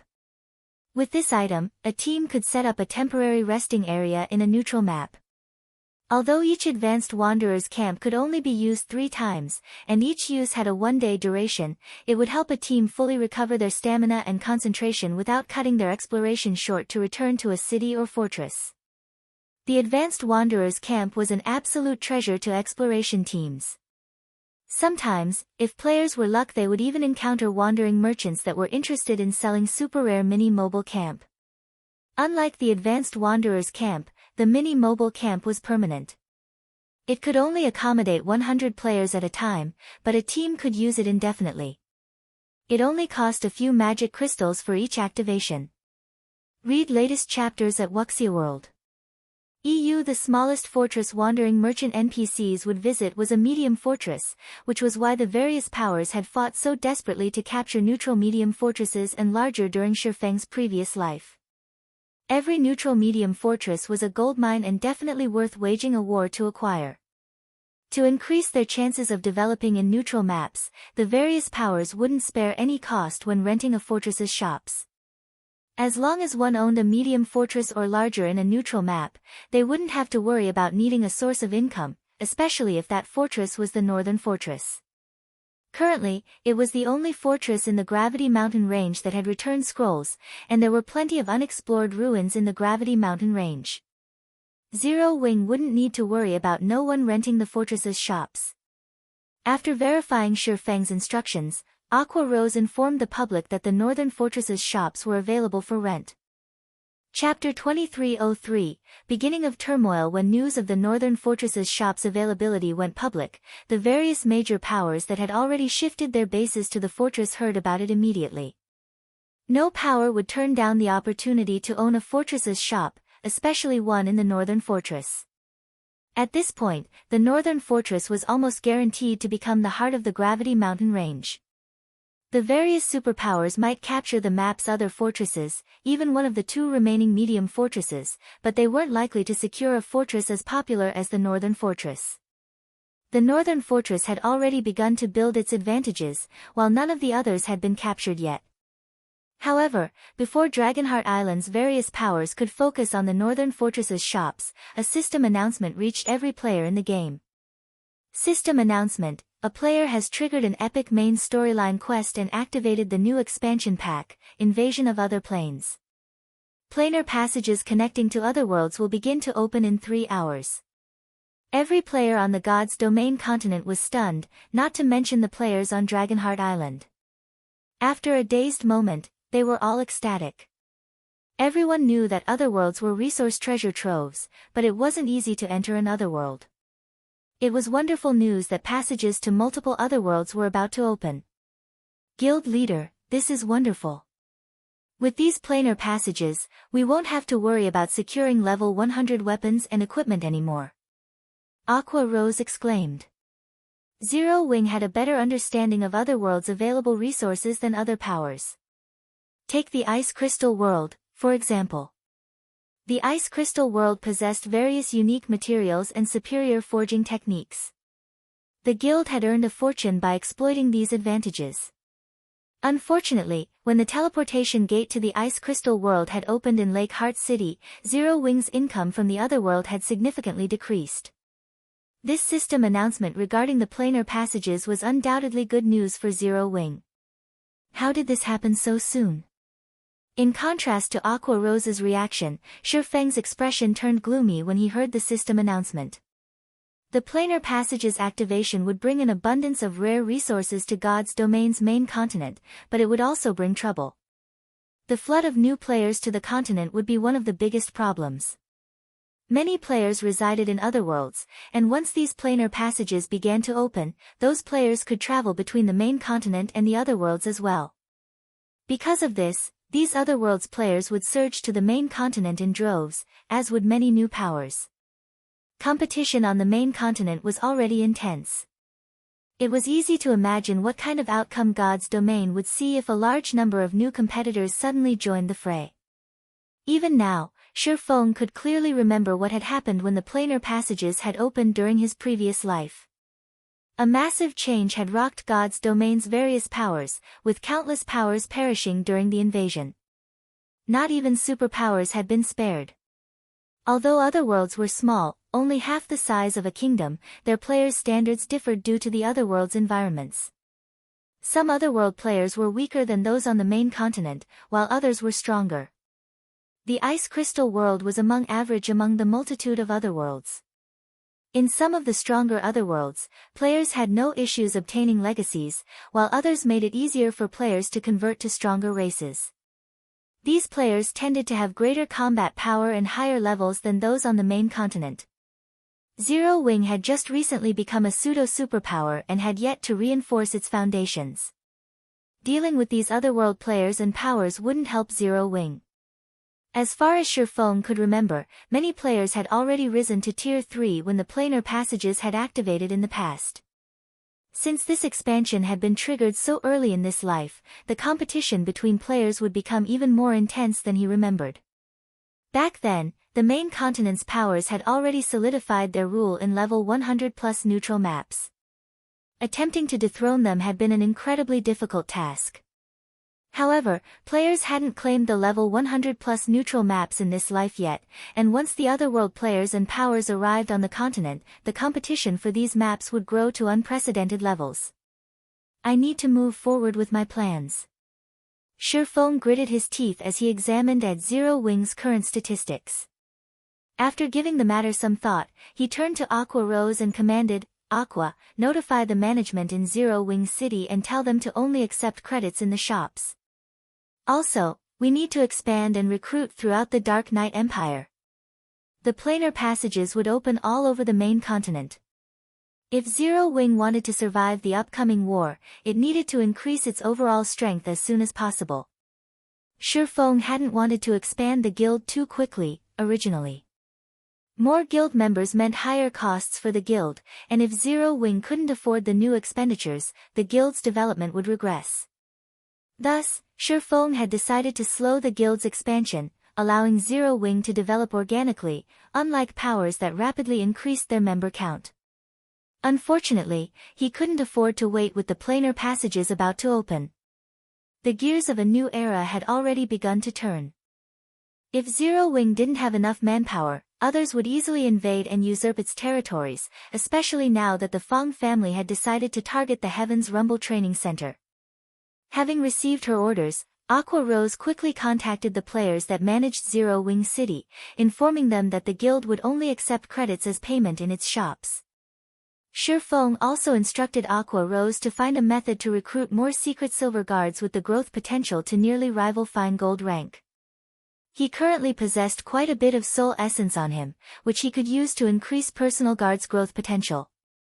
Although he could also use the soul essence on the guild's fine gold guards, it wasn't so easy to collect. Even after slaying all of the monsters in the northern fortress, he had only acquired 90 drops. With so little, he'd only be able to upgrade a few fine gold guards. Rather, he could upgrade a large number of secret silver guards with high growth potential to fine gold rank. Although there was only one rank between secret silver and fine gold guards, the difference between them was akin to the difference between peak experts and apex experts. If he could acquire a large group of level 100+ fine gold guards at this stage of the game, he'd have a mobile killing machine. Read latest chapters at Wuxia World. Shifeng also intended to use the 2 remaining teleportation tokens to send Fire Dance, Gentle Snow, Violet Cloud, and Aqua Rose to train in the Tower of 4 Gods. Zero Wing had more than 100 refinement realm experts and barely any peak experts. It was the guild's fatal flaw. As players started to reach level 100, and the system removed their restrictions, the difference between experts' combat standards would grow, as well. It would become a lot more challenging to make up for that difference by relying on basic attributes. It was absolutely crucial that Zero Wing nurture more peak experts as quickly as possible. Once Shifeng had handled these affairs, the sound of another system notification reached his ears. System announcement: planar passages have opened. Players can now visit their local planar passage to travel between worlds. Chapter 2304. Planar passages activated. Star Moon Kingdom, Star Moon City. Players flowed in and out of the lively teleportation hall. Merchant players and well-known adventurer teams from other kingdoms and empires were a common sight in and around the building. Although Star Moon City wasn't as prosperous as White River City, as Star Moon Kingdom's transit hub and the closest city to the Ore Empire in the kingdom, many players frequented the city. Star Moon City was already a large city with more than 9 million player residents. It was above average among God's domain's various capital cities. Suddenly, a group of players with dark marks on their foreheads arrived in the teleportation hall. When the other players in the hall noticed them, they fell silent. Every one of these 100+ players had reached level 92 or 93. Right now, the highest leveled player on the kingdom's ranking list was only level 88. Moreover, the experts in the area felt a powerful pressure from the group of strangers as if they stood before a small force of high-level great lords. The combined aura could even deter refinement realm experts from approaching. There sure are a lot of people here, Commander, but their levels are pretty low. They clearly haven't received a god's blessing either, a level 92 female ranger commented as she watched the players in the teleportation hall. It seems the main continent's players haven't developed as quickly as those in the shadow world. Only their weapons and equipment are better than ours. Apparently, different areas have varying degrees of development. This is an opportunity for our shadowless adventurer team. Obviously, weapons and equipment are easier to obtain here. We were lucky to find the planar passage in our world so quickly. We should take time to secure a foothold here first, the bald, level 93 youth in black said as he led the group. Star Moon Kingdom is the perfect place for shadowless to establish on the main continent. I want you to investigate the powers in this kingdom. If they're not willing to submit, we'll get rid of them. The 100-plus players promptly split up, and every other player who had overheard the bald youth's order began to panic. Meanwhile, otherworld players began to arrive in the main continent's various kingdoms and empires, intensifying the chaos on the main continent. While otherworld players began to flood the main continent, something surprising occurred in the Gravity Mountain Range's northern fortress. Shifeng had estimated that it would take some time to lease out the fortress's shops. It would be a while before players discovered the benefits of a medium fortress's shops, after all. However, in less than a day, Dragonheart Island's various powers had claimed over 100 shops for themselves. Although these powers didn't plan to rent the shops long-term, only agreeing to the first month, it instantly earned Shifeng over 600 million credits. Including the income from Zero Wing City, he had a total of 800 million credits on hand. Once the credits were in his account, Shifeng instructed Xiaoyu to move forward with their agreed plans. They might not be able to establish many large-scale training centers in Fenglin City, but 7 or 8 small training centers wouldn't be a problem. Furthermore, the branch training centers' main purpose was to promote the virtual combat platform and encourage the city's players to train in the Heaven's Rumble Training Center habitually. Hence, they wouldn't need to purchase a lot of equipment for the branch locations. Once the branches opened to the public, and with Zero Wing's fame, they wouldn't need to worry about a lack of God's Domain players visiting Heaven's Rumble. This would also allow Zero Wing to recruit fresh blood in God's Domain. Shifeng had also earned a lot of ancient gold from the northern fortress. Normally, a small fortress, at its peak, would only earn 4,000 or 5,000 ancient gold per day, and small fortresses that had recently opened to the public would be lucky to earn 1,000 per day. Fortunately, the northern fortress was unimaginably popular. The various powers players already filled every hotel in the fortress. To reserve every room in a hotel, players would have to pay with ancient gold, not ancient copper or silver. Naturally, Zero Wing's share of the profits would consist of ancient gold, as well. After a single day of business, Zero Wing had earned 7,000 ancient gold from the northern fortress, and that was after splitting the profits with Phoenix Rain.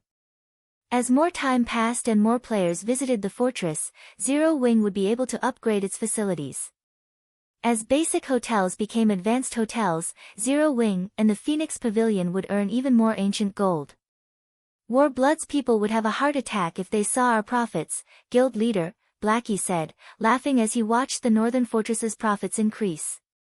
It won't be long before our guild secures a foothold in Dragonheart City. With more guild members here, I'd like to see War Blood interfere with our development. Blackie, don't underestimate War Blood. The adventurer team has captured its own fortress, and it still has Starlink's support. It would be unwise to underestimate its development, and War Blood's naval prowess is particularly impressive. Even 13 Thrones watches its step around the adventurer team, Yen Tianqing solemnly warned his companion. Read latest chapters at Wuxia World. EU resources were important for competing guilds, but the deciding factor would come down to the size of one's fist. War Blood might not be a match for Zero Wing in the Gravity Mountain Range, but in the Sea of Death, Zero Wing would be at its mercy. Unfortunately, there were more resources available in the Sea of Death than in the Gravity Mountain Range. Tianqing is right. Now that we have resources, we need to convert them into combat power. Shi Feng nodded. He then retrieved the Storm speedboat design from his bag and handed it to Yan Tianqing, who would supervise the speedboat's production. They would use the profits they had earned from the northern fortress to acquire the necessary materials. Fortunately, Shi Feng had been stocking up on these materials for a while. When Yan Tianqing saw the Storm speedboat design, his eyes nearly fell out of their sockets. Although he was not a naval player, he had learned how valuable bronze speedboats were during the several weeks he had spent grinding in the Sea of Death. If Zero Wing had a full fleet of bronze speedboats, they could explore the Sea of Death unhindered. Once he had set Yan Tianqing with everything he needed for the Storm speedboat's production, Shi Feng left the northern fortress. Once he emerged from the World Tower, he used a return scroll to teleport to White River City. He was finally prepared to challenge his Tier 3 promotion quest. Chapter 2305, Tier 3 Promotion Quest Star Moon Kingdom, White River City's Library. Following a level 180, Tier 3 Templar Knight, Shi Feng arrived before the Star Moon Hall on the library's top floor. As he entered the hall and spotted Charlene, who wore luxurious red robes and sat in her throne on the far end of the room, something surprised Shi Feng. Now, he could sense a trace of divine might from Charlene, and it was nothing like the divine might items radiated. Although it wasn't as strong as the divine might from items gods had used, it was incredibly pure. The closer he got to the woman, the stronger the pressure felt. Even with his powerful basic attributes, Shi Feng couldn't step within 10 yards of Charlene. He suspected she was already more powerful than demigods. You're here. Looking at you, I assume you intend to challenge your Tier 3 promotion, am I correct? Charlene asked, giving Shi Feng a natural, human-like smile. She looked at him like an old friend. That's right. Shi Feng nodded. He might be quite powerful, even enough to give the various superpowers a huge headache, but to truly contend with the superpowers, he had to reach Tier 3 at the very least. Once he was a Tier 3 player, he could freely explore level 100+ maps and qualify to become a lord, gaining full rights to manage a territory. As true lords, players could gain full control over the land they had earned. Their authority would no longer be limited to a town or city. Not only would they have the authority to slay anyone they wished within their territory, but they could also hire NPC soldiers to protect the area and remove intruders. This would make it a lot easier to harvest resources within one's territory. Zero Wing had the strength to protect its assets, but it couldn't contend with the various superpowers in the fields. Even an ordinary superpower had countless experts under its command, and Zero Wing would need more time before it could rival these superpowers in that regard. There were only so many level 100+ neutral maps in God's domain, and once players reached level 100, the various superpowers would begin to take their territory seriously. They would no longer be as peaceful. Shi Feng's only option was to become a lord. Once he had that status, not only would Zero Wing's ability to protect itself increase by tenfold, but the guild's development speed would also undergo a qualitative transformation. Since you've already prepared, I won't waste your time, Charlene said, smiling. She extended a hand toward Shi Feng and continued, 300 mana stones and 20 units of 7 luminaries crystal. Shi Feng's lips twitched when he heard Charlene's price. This was daylight robbery. Since his Tier 3 promotion quest's mana stone cost had been so high, he had prepared over 300 mana stones before revisiting Charlene. Fortunately, he had also prepared 30 units of 7 luminaries crystals just in case. And of course, Charlene casually demanded 90% of the mana stones and 7 luminaries crystals he had on hand. Here. Shi Feng growled, gritting his teeth. In the end, he had no choice but to hand the items over. Tier 3 was a huge turning point for players, and he was a Blade Saint. His wouldn't be an ordinary promotion quest. He couldn't exactly avoid challenging the quest due to the cost. Not bad. This should just be enough to support the magic array's activation, Charlene said, smiling as she received the mana stones and 7 luminaries crystals. However, I must warn you that you'll be heading to a special location. The dangers you will encounter there are beyond your imagination. Even a true Tier 3 being would struggle to survive. How much you accomplish will be entirely up to you. Charlene began to chant an incantation, and a threefold magic array appeared in the center of the hall. Gradually, a set of pitch-black doors began to appear, and Shifeng's knees nearly buckled under the door's horrific pressure. I'm not going to a level 100 neutral map to find my lost legacy. Shifeng frowned as he watched the spatial tear form between the black doors. The Tier 3 promotion quest wouldn't be like the previous promotion quests. Since the various kingdoms and empires lacked Tier 3 legacies, players would have to search ancient ruins in level 100+ neutral maps for them. Not even peak legacies were exempt from the process. However, it was clear that he wouldn't be visiting some level 100 neutral map on the main continent. The unexpected development interfered with his plans. His past experiences and knowledge about Tier 3 promotion quests would be useless. Shifeng didn't give the matter much thought, however, as he approached the black doors. These doors wouldn't remain for long, and if they disappeared before he entered the spatial tear, the system would deem the promotion quest a failure. Not only would he have wasted a ton of valuable resources, but he'd also have to wait a long time before he could attempt the promotion quest again. The moment Shifeng stepped into the spatial tear, he transformed into a streak of light, vanishing from the large hall. He had no idea how long he had been stuck in the space-time tunnel, but when he reopened his eyes, he found himself on a huge island floating in an endless void. The island was barren and quiet, containing multiple spatial tears that had enough power to tear a mythic monster to shreds. The island's environment was a complete mess. Shifeng constantly felt some berserk energy assault his body, causing damage and limiting his perception. A void land? Shifeng was speechless as he examined his surroundings. A void land was a land of death in God's domain. Even a domain realm expert would be as weak as a noob when subjected to a void land's environment, barely able to exhibit any of their combat power. When he spotted the island's level 100+ void creatures, a chill crawled down his spine.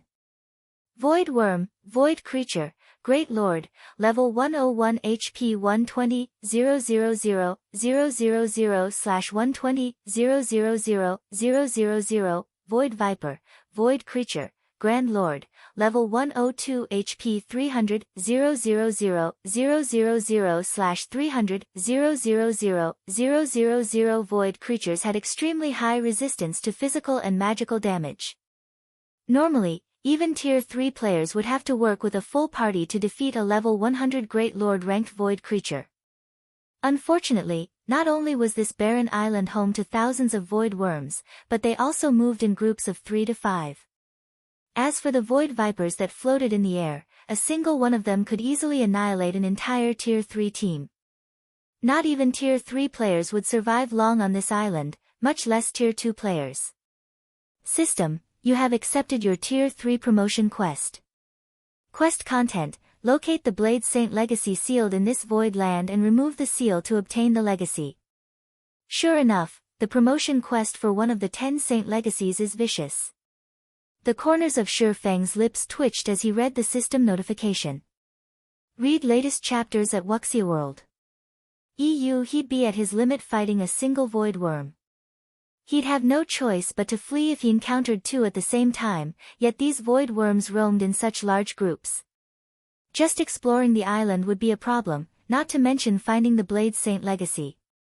Fortunately, he was allowed to use items in this void land, and as such, he immediately pulled the Bible of Darkness from his bag and summoned a Tier 3 demon. He summoned Anna and Kite as well.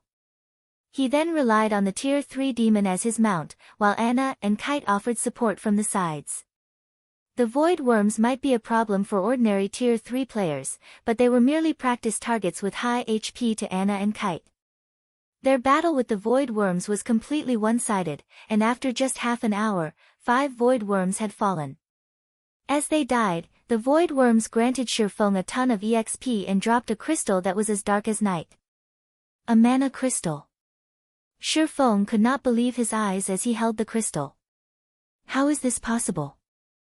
Chapter 2306, Tier 3 Evolution Mana Crystal. To most players, this item was only a relatively rare material or decent energy source, but to Shifeng, a mana crystal was just as valuable as 7 Luminaries crystals. They were so valuable to him because he could use mana crystals to evolve the Abyssal Blade. Shifeng had tasked Melancholic Smile to purchase mana crystals for that very purpose, but she had yet to find any. Learning that these void worms dropped the mana crystals had certainly come as a surprise. The Abyssal Blade was significantly helpful. In its current state, the magic weapon was as powerful as a top-tier epic weapon of the same level. Unfortunately, Shifeng couldn't afford to level up the weapon due to how many fine gold and dark gold weapons the upgrade required. The higher level a weapon was, the rarer it would be. Obtaining level 90 plus fine gold weapons was quite challenging at this stage of the game, not to mention level 90 plus dark gold weapons. Because its level had stagnated, the Abyssal Blade wasn't suitable for Shifeng at this point. However, Shifeng couldn't just abandon the weapon. Even if he stopped using it, the curse within the Abyssal Blade would still exist, and he'd periodically have to face the backlashes. Not only would the curse grow stronger as the magic weapon evolved, but it would also grow stronger as time passed, which was why players had been so afraid of magic weapons in Shifeng's previous life. Although magic weapons could be a massive asset to players, they'd also become a greater burden as players leveled up. Of course, if players could maintain the magic weapons' growth as they reached higher levels, the weapons would offer more pros than cons, and after a certain point, they'd become even stronger than epic weapons. Unfortunately, it was very difficult to maintain that growth rate during the later stages of the game. Otherwise, fewer players would have fallen to their magic weapons' backlash in the past. Shifeng stored the mana crystal in his bag and continued to hunt void worms while steadily approaching the center of the island. The void land was as large as a medium-sized leveling map in the outside world, and as Shifeng grew closer to the island's core, he encountered more void worms. The monster's respawn rate increased as he traveled, as well. Even with Anna and Kite's help, Shifeng prioritized caution. While the 2 personal guards could withstand the Great Lord's attacks, he couldn't. Although slaying these void worms was monotonous, the bountiful EXP and occasional mana crystal motivated Shifeng. He took barely any breaks from hunting the Great Lords. After a full day of combat, Shifeng's experience bar had reached 99% of level 100. He just needed one more kill to level up, but he decided to wait for a moment. He locked his experience bar and summoned his Thunder Eagle, allowing the flying mount to benefit from the awarded EXP instead. Flying mounts and land mounts had different mechanics. While land mounts' levels would be determined by their owner's level, flying mounts had their own experience bars. This was why nurturing a flying mount was so troublesome. This quest, fortunately, offered the perfect opportunity for Shifeng to nurture his Thunder Eagle. Flying mounts in God's domain were an exceptional mode of transportation, but they were also capable fighters. For players to grow stronger, they had to constantly improve their levels, equipment, skills, and other aspects. Flying mounts, however, only needed to level up. It was easier for these mounts to evolve through their tiers than it was for players. Thus, it had become common practice for experts to disregard their levels temporarily to level up their flying mounts. The Thunder Eagle was an intermediate extraordinary flying mount, born with the strength of a great lord and extremely high growth potential. At level 100, its combat power might only be at the lower Tier 3 rank, but once it reached level 110, it would rise to the intermediate Tier 3 rank. At level 120, its combat power would further increase to the Tier 3 upper rank standard. Aside from frantically grinding, Shifeng occasionally logged out to rest his mind and provide guidance for some of his guild members. Guild leader, Warblood, and Starlink are growing restless. They're not doing much right now, but I've heard that they've decided to help 13 Thrones capture a medium fortress in the Gravity Mountain Range, Blackie reported. Currently, the Northern Fortress's player population is only over 900,000. If Warblood and Starlink succeed, I'm afraid it'll affect the Northern Fortress's development. Should we send people to sabotage their plan? Since the northern fortress was the sole medium fortress in the Gravity Mountain range, it generated astronomical sums of credits and ancient gold each day, but if the various powers captured another medium fortress, the northern fortress's profits would decrease. That won't be necessary. Although we have a feud with War Blood and Starlink, we have nothing against 13 thrones, Shifeng said, shaking his head. Moreover, capturing a medium fortress is easier said than done. Just focus on managing our own fortress. I'm still busy with my Tier 3 promotion quest and won't be back anytime soon. For now, try to buy as many plots of land near the World Tower as possible with the ancient gold we've earned. If he hadn't summoned the Tier 4 hero, Zero Wing wouldn't have been able to capture the northern fortress, even with the Phoenix Pavilion's help. Moreover, securing the lands around the World Tower was far more important than worrying about a fortress in another corner of the Gravity Mountain range. Alright. I'll make the purchases as soon as we have the money, Blackie responded. Although he was a little disappointed that he couldn't cause some trouble for Starlink and War Blood, his anticipation began to build with the thought of the lands near the World Tower. Shifeng had explained these plots' function, and if Zero Wing could claim every one of the lands available, Dragonheart City's various powers would live in fear of their guild. After training the guild's members, Shifeng quickly returned to God's domain and continued to venture deeper into the barren island. With the Thunder Eagle as a part of his party, the party's overall DPS had considerably increased, and as a result, Shifeng was able to advance much faster than before. After 3 days of grinding, Shifeng had moved into the island's inner region. The 3-day grind also allowed the Thunder Eagle to climb to level 103. Shifeng knew that flying mounts didn't need as much EXP as players to level up, but he couldn't help his surprise at the Thunder Eagle's leveling speed. Shifeng had also obtained 73 mana crystals from the slain void worms. His harvest here was more than enough to cover the mana stone cost of entering the void land.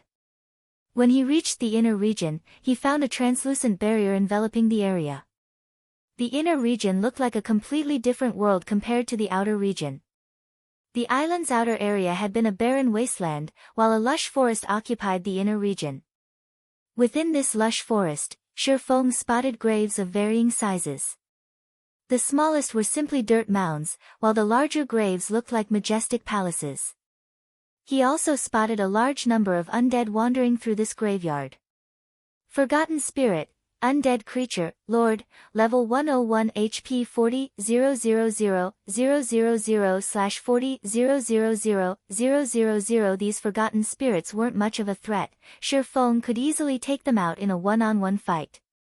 Unfortunately, these undead moved in groups of several dozen. Not even Shifeng was confident of surviving a battle against so many Lord-ranked monsters. Each grave was also guarded by heroic spirits of varying strengths. Heroic spirits were the remnants of departed NPC heroes. They might not be as powerful as they had been in life, but the Tier 3 heroic spirits could easily slaughter Tier 3 players, not to mention a lowly Tier 2 player like Shifeng. Even Tier 3 players have little hope of surviving in this place. Shifeng could not help but frown at the undead wandering within the magic barrier. He'd have no choice but to flee from a one-on-one battle with a level 100, Tier 3 heroic spirit. Fortunately, he had personal guards like Anna and Kite to support him. Otherwise, finding the Blade Saint legacy would be utterly impossible. The instant Shifeng stepped through the translucent barrier, however, Kite, Anna, the Tier 3 demons, and his Thunder Eagle vanished. A silencing barrier. Shifeng stared at the barrier, stunned. God's domain had many types of magic barriers, and although barriers that nullified summoning-type magic arrays were rare, they could be found in certain ancient ruins. Finding such a magic barrier here was a nightmare. An ordinary level 100, Tier 2 expert wouldn't even be a match for the Lord-ranked Forgotten Spirits in a one-on-one fight. Even a domain realm expert would have to flee for their lives when encountering several dozen Forgotten Spirits. As for the level 100, Tier 3 heroic spirits, domain realm experts wouldn't even last more than 3 seconds. It's no wonder why so few people with peak legacies managed to complete their Tier 3 promotion quest. Shifeng sighed ruefully as he observed the undead around him. With how the forgotten spirits were positioned, Shifeng couldn't find any loopholes to exploit. Defeating these undead would be impossible with the strength of a level 100, Tier 2 player. He would need an entire 100-man team of level 100, Tier 2 experts to accomplish the feat, right? If one's not enough, I just need to face them in a group. Struck with inspiration, Shifeng stepped through the barrier and summoned Kite and Anna again. He returned to grinding void worms, planning to collect the 100 mana crystals he needed to evolve the Abyssal Blade. Read latest chapters at Wuxia World. EU of the weapons at hand, the Abyssal Blade allowed him to execute the highest number of attacks simultaneously. With 9 Dragon's Slash, he could summon 16 Abyssal Blade Phantoms, which not even the Twilight Blade could do. If he could upgrade the Abyssal Blade to Tier 3, 9 Dragon's Slash would undergo a qualitative transformation, allowing him to summon even more phantoms. It might just be enough to help him defeat so many monsters. With this plan in mind, Shifeng spent another day or so slaying void worms, eventually gathering the 100 mana crystals.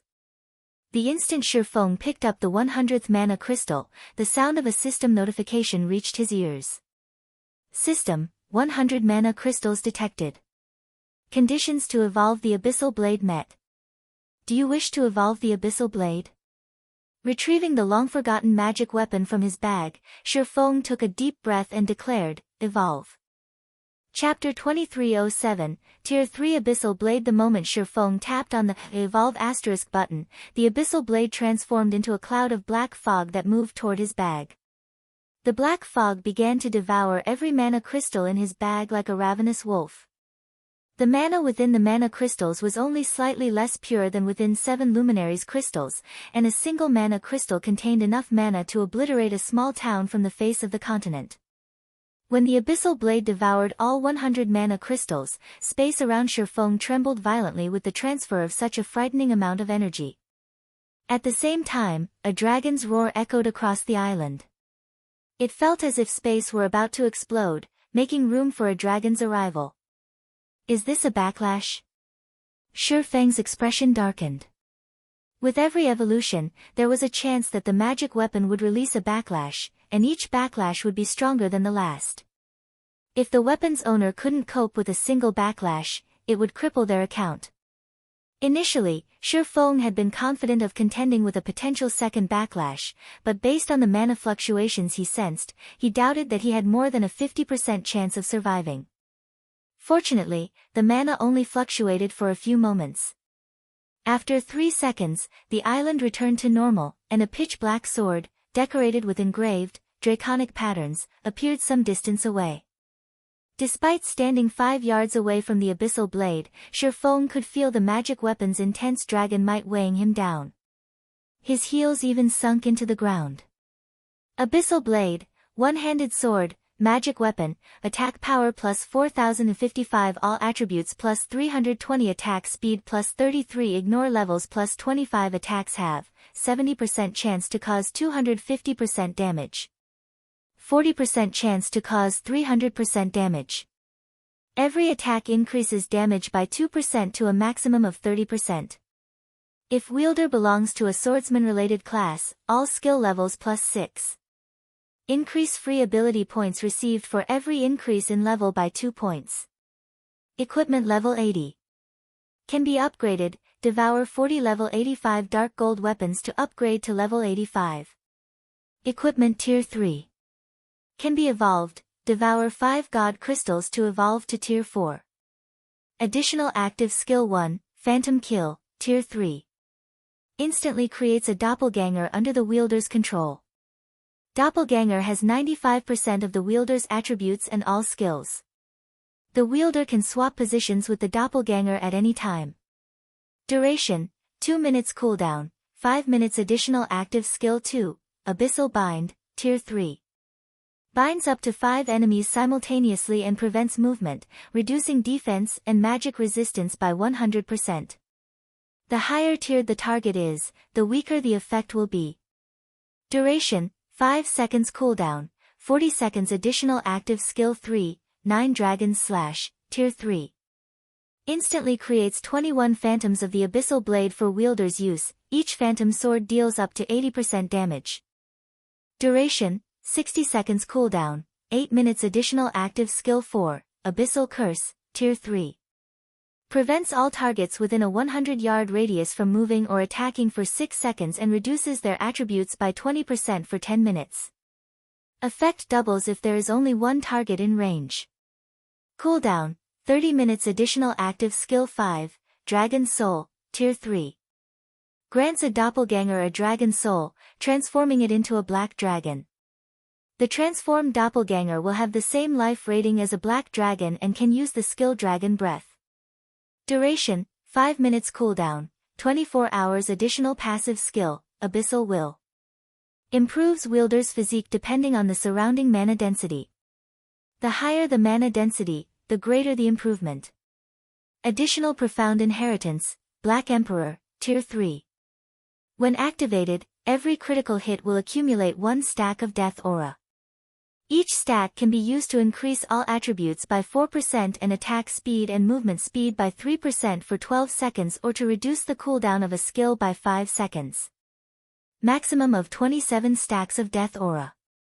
Duration, 10 minutes cooldown, 6 hours. The famed smith Alices personally created the Abyssal Blade using the Black Dragon King's fangs as material. It is one of 36 famed swords, ranking 31st. However, the Black Dragon King himself has cursed this sword. Beyond the immense strength the blade offers, the wielder must face a backlash after a certain amount of time.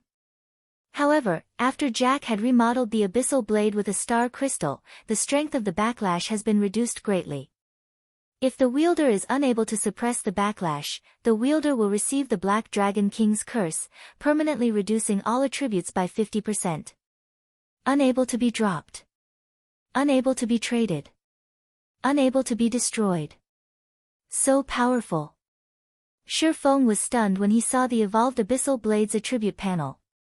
The Abyssal Blade's attributes might not compare to the Twilight Blade and Killing Ray quite yet, but its attributes could rival that of a top-tier level 85 epic weapon, despite being only a level 80 magic weapon. However, the improved attributes weren't the most shocking aspect. The Abyssal Blade's skills had drastically improved now that it was a Tier 3 weapon. Now, it was the perfect weapon to use against groups. Not even an ordinary fragmented legendary weapon would be its match in this regard. Seeing the Tier 3 Abyssal Blade, Shi Feng couldn't even imagine how much it would improve once it reached Tier 4. Of course, evolving the magic weapon further would be immensely more difficult than it had been thus far, requiring God crystals, and 5 of them, at that. One could only rely on luck to find God crystals, which were even rarer and more difficult to locate than epic weapons. Shi Feng then unequipped Killing Ray, replacing it with the Abyssal Blade. So, this is the Abyssal Blade's power after another evolution? As he equipped the magic weapon, Shi Feng was astounded. His attack power and basic attributes might have decreased, but he was more compatible with the Abyssal Blade than he was with Killing Ray. The weapon felt like an extension of his body in his hand, and it was now unimaginably sharp. In its current state, the Abyssal Blade could easily slice through a level 100+ Great Lord scales. Moreover, the magic weapon's effects had substantially improved, and he could feel his physique growing considerably stronger. Despite replacing Killing Ray with a lower-leveled weapon, his overall combat power hadn't decreased in the slightest. Rather, it had risen. After taking a moment to familiarize himself with the upgraded Abyssal Blade, Shi Feng shifted his attention to the graves within the inner region. The goal of his promotion quest was to locate the lost Blade Saint legacy. Obviously, it should be inside one of those graves. The countless forgotten spirits wandering through the forest and the heroic spirits guarding each grave were the only obstacles in his way. A few minutes ago, Shi Feng had been helpless against the wandering forgotten spirits, but now that he had the Tier 3 Abyssal Blade, defeating the undead wouldn't be a problem. Now, he only had to figure out a way to distract the heroic spirits while he opened the graves. Unfortunately, since he didn't know which grave contained the legacy, he decided to challenge heroic spirit guarding the nearest and smallest grave. The instant Shi Feng crossed through the translucent barrier, the undead roaming near the chosen grave sensed Shi Feng's aura and charged toward him. Although the Forgotten Spirits didn't have very high intellect, even a peak expert would have to flee if several dozen attacked together. Go! Shifeng immediately activated 9 Dragons Slash. Like a group of experts, the 21 Abyssal Blade Phantoms flew forth to open a path for Shifeng. Although each phantom only possessed 90% of Shifeng's strength, the attribute was just as high as an actual level 100, Tier 3 players. As a result, the Abyssal Blade Phantoms effortlessly suppressed the approaching Forgotten Spirits. With one exchange, the Phantoms shoved aside the several dozen undead, allowing Shifeng to reach the small grave. This is a resting place for the dead. The living have no place here, the spear-wielding Tier 3 heroic spirit guarding the grave bellowed as he thrust his spear at Shifeng. Forgotten heroic spirit, undead, Tier 3 Berserker King, level 10 HP 54, 000/54, 000/000. Although the heroic spirit did not have a lot of HP, he employed an advanced combat technique with that simple thrust, causing his opponent to ignore the weapon unconsciously. Moreover, the attack contained peak Tier 3 power, easily enough to repulse level 100+ Grand Lords. If this attack struck a Tier 3 player, they'd die instantly. Witnessing the heroic spirit's strength, Shifeng lost any confidence in defeating the undead. Fortunately, he didn't actually plan to fight the heroic spirit. Shifeng responded to the attack by using Phantom Kill, sending his doppelganger forward while activating Defensive Blade to block the strike.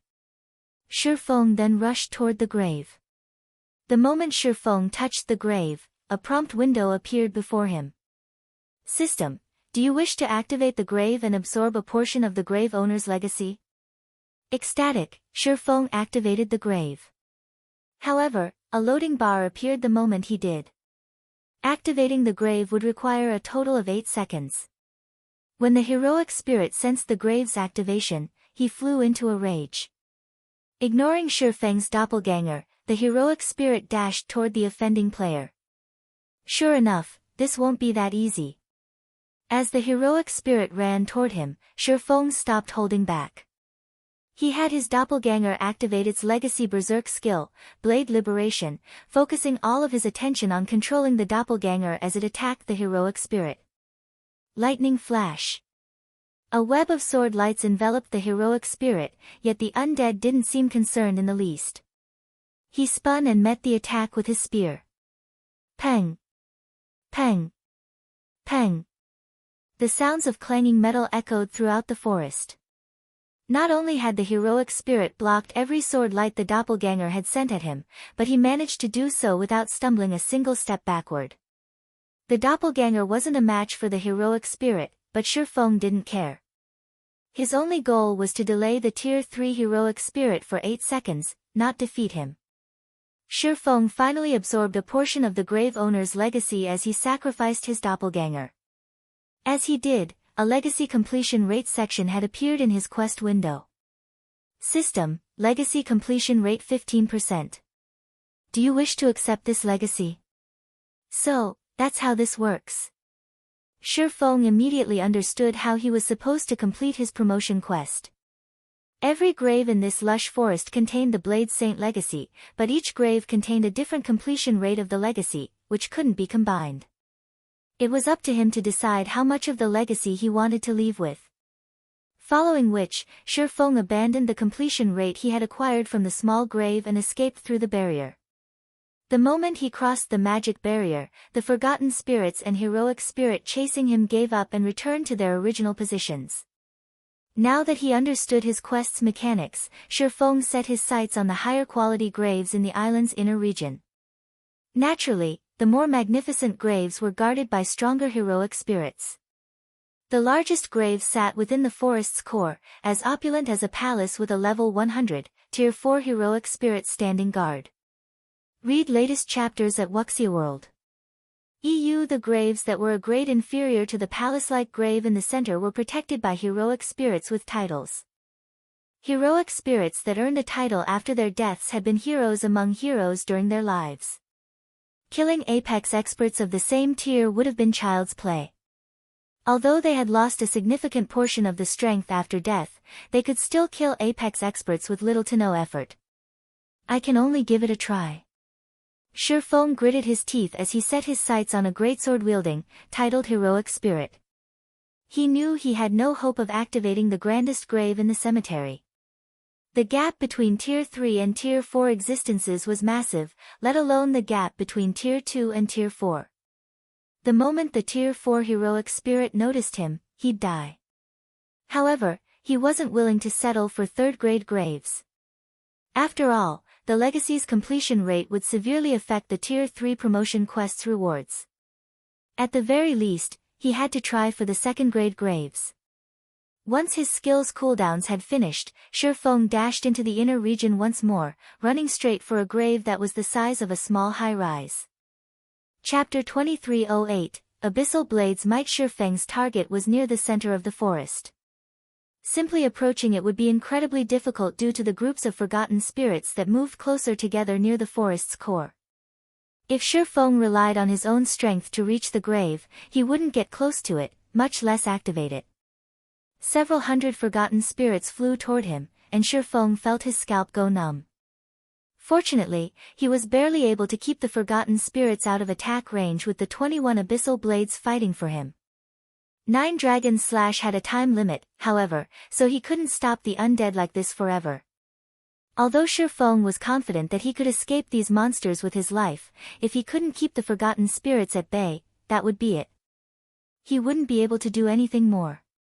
If he wished to secure the second-grade legacy, it was crucial that he utilized 9 Dragon Slash's duration efficiently. It took me 42 seconds to reach this grave, which is about as long as I estimated. Glancing at 9 Dragon Slash's remaining duration, Shifeng breathed a sigh of relief.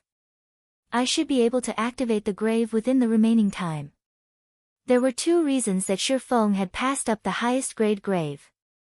Naturally, the first was the Tier 4 heroic spirit that guarded it. His second reason was the lack of time. Reaching and activating the second-grade graves within 9 Dragon Slash's 60-second duration was his limit. Before Shifeng could catch his breath, the silver-armored, greatsword-wielding heroic spirit that guarded the gravestone abruptly opened his eyes. A faint, red barrier then enveloped the gravesite, decreasing Shifeng's basic attributes and physique by 20%. Urdia, Flame Knight, Heroic Spirit, Tier 3 Berserker King, Level 101 HP 78, 000/78, 000 A domain? Shifeng's expression darkened as he stared at Urdia. Shifeng had assumed that Urdia had the strength to instant-kill Tier 3 players, but he had never thought that the heroic spirit would be this powerful. Urdia might not have a lot more HP than the heroic spirit he had fought earlier, but he was definitely much stronger.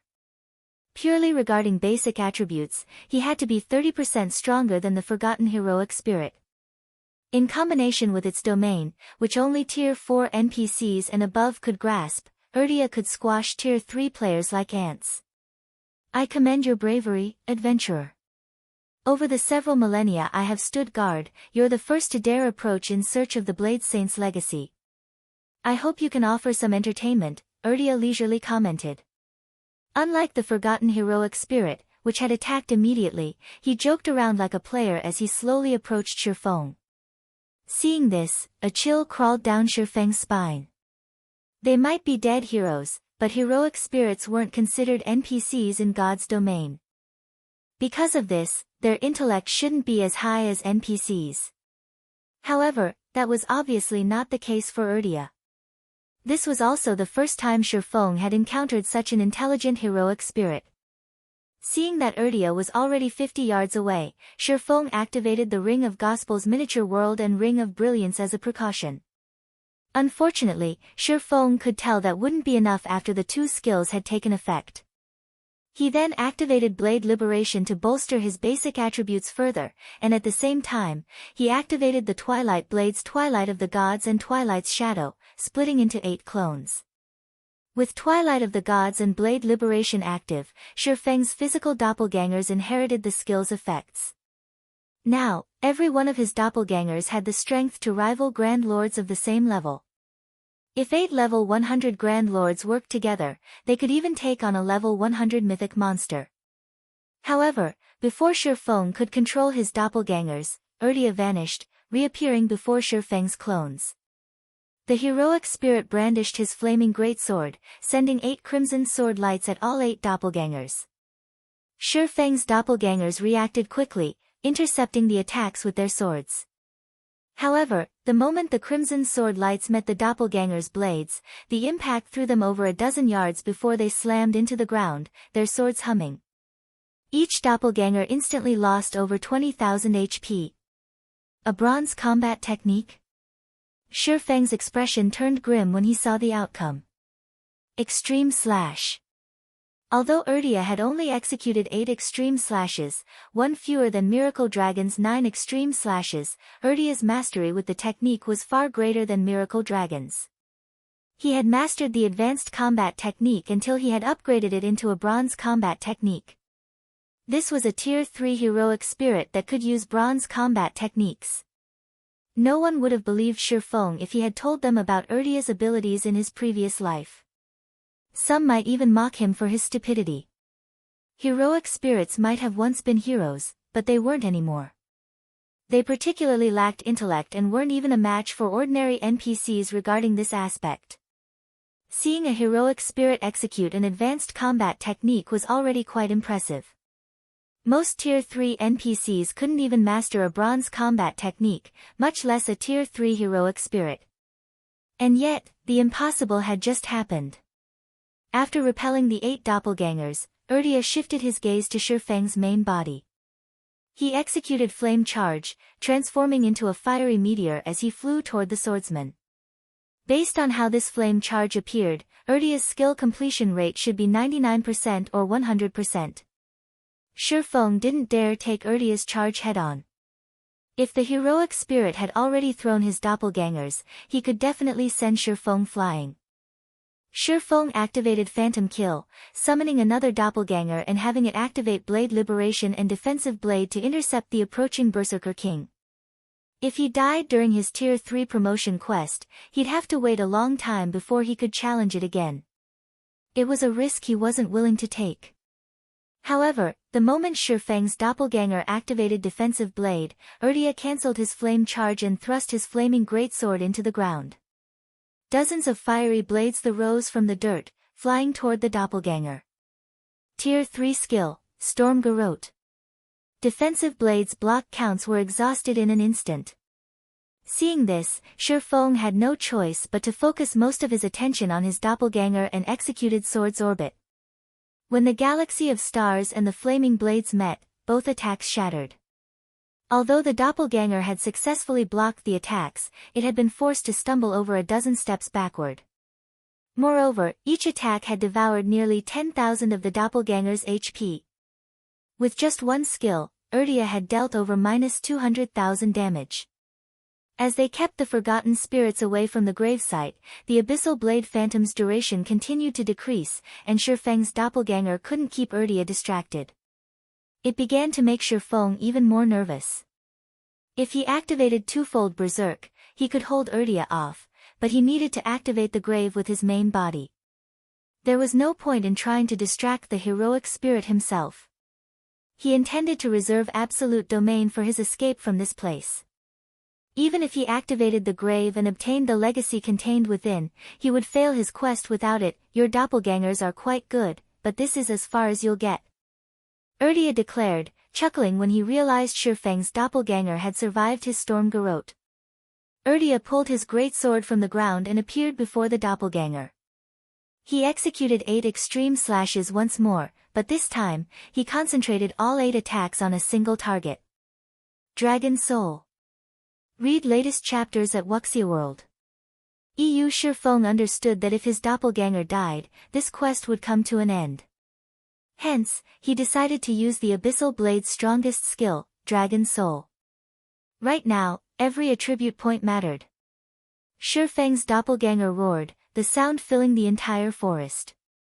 As it did, the doppelganger transformed into a 10-meter-tall, pitch-black dragon.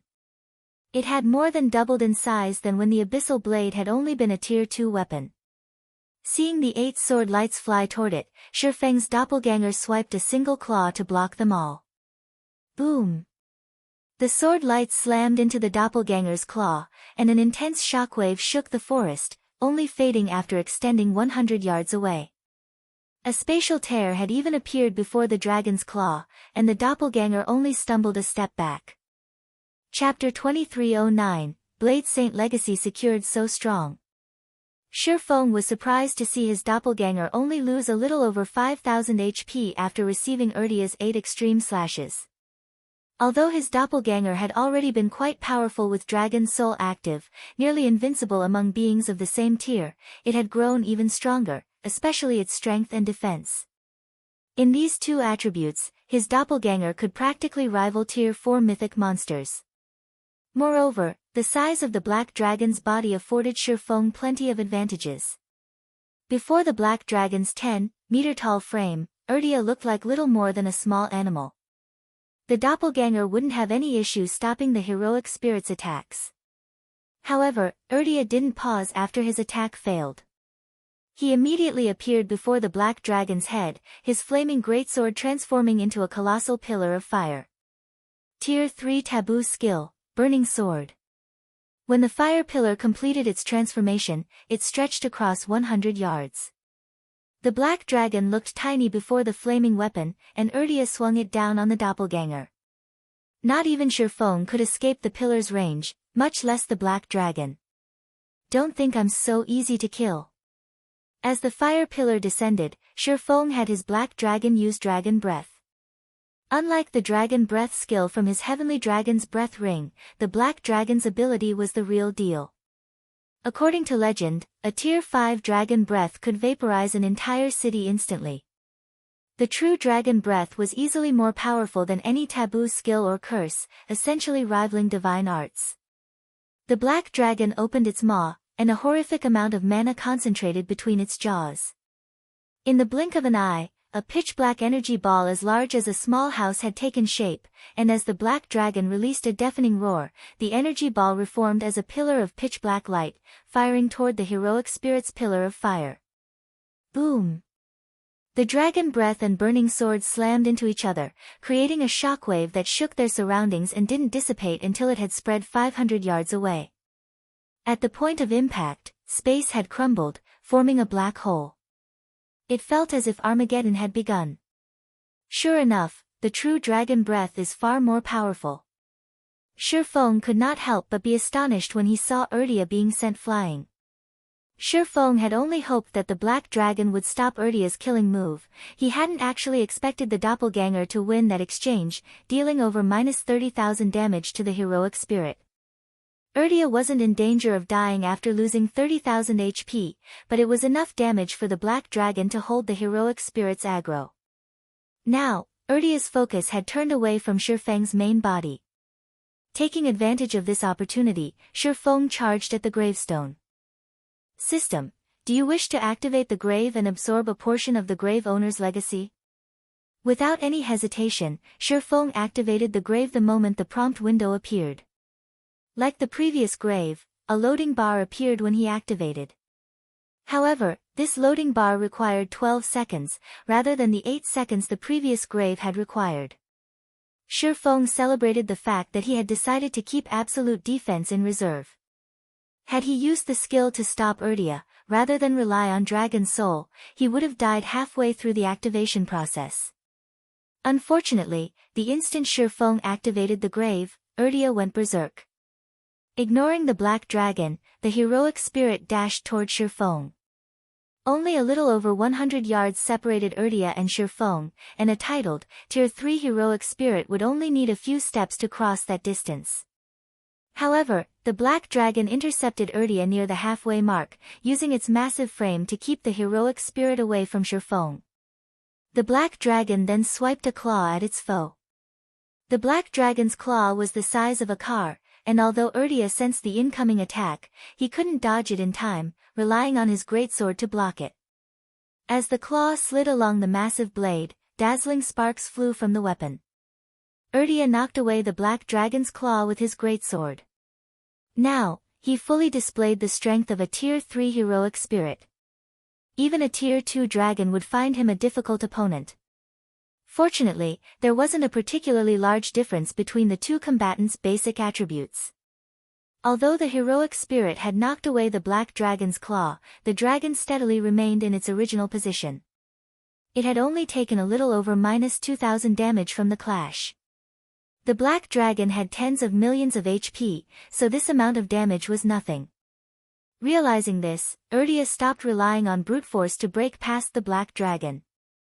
Instead, he executed a combat technique, transforming into 7 phantoms that charged at Shifeng's main body. Advanced Combat Technique, Flowing Shadow. The 7 phantoms looked and felt exactly the same, not even Shifeng could tell the difference. But he wasn't ready to give up just yet. In response, he executed Lightning Slash through his black dragon. As a bronze combat technique, Shifeng even had trouble executing Lightning Flash with his main body, not to mention with a doppelganger, but the black dragon's physique was far superior to his, so Shifeng barely managed to pull it off. 14 claw strikes then plowed into the 7 phantoms. Peng! Peng! Peng! Metallic clangs echoed through the cemetery as Urdia blocked all 14 strikes. The black dragon lost over 30,000 HP and stumbled a step back, but it had achieved its goal and stopped Urdia's advance. Only, Shifeng had paled from the effort of executing Lightning Flash with the black dragon. It consumed so much concentration. Shifeng could feel a wave of exhaustion wash over him. He had expended significantly more concentration when executing the bronze combat technique through the black dragon than when he used the technique himself. Of course, Urdia hadn't given up. He executed Flowing Shadow again, trying to reach Shifeng. With no other options, Shifeng continued to rely on Lightning Flash to stop Urdia. 2 times. 3 times. 4 times. Every time Shifeng executed Lightning Flash, a considerable portion of his concentration slipped away. By the time he executed the technique for the 6th time, he felt mentally lethargic. However, he still needed 5 more seconds to complete the activation process. By the time Shifeng executed Lightning Flash a 9th time, his complexion was as white as paper. He felt a stinging pain in his head, and the world seemed to spin around him. Now, he couldn't even control the abyssal blade phantoms to stop the swarming undead. A large number of forgotten spirits flew toward Shifeng, and Urdia circled the black dragon, appearing before Shifeng's main body. The heroic spirit swung his flaming greatsword down on the swordsman. 8 extreme slashes. Read latest chapters at Wuxia World. 8 massive sword lights appeared and threatened to devour Shifeng completely. When the 8 sword lights were only an inch away from him, Shifeng gritted his teeth and activated Absolute Domain. Golden, divine runes immediately began to appear on his body. As the 8 sword lights crossed that final inch, they came to an abrupt halt against the divine runes, unable to touch Shifeng. With Absolute Domain's protection, neither Urdia nor the Forgotten Spirits could harm Shifeng. Needless to say, they couldn't stop Shifeng from activating the grave either.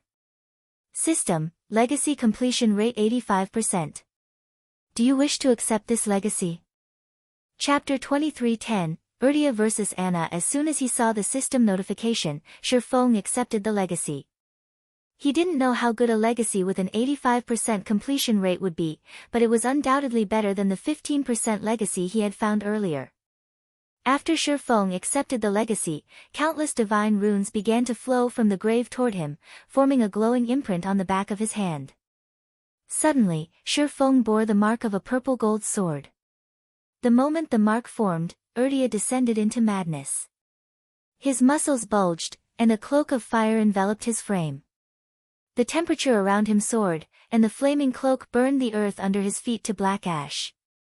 If Shifeng hadn't activated Absolute Domain, he'd likely lose astonishing amounts of HP due to his proximity to the heroic spirit.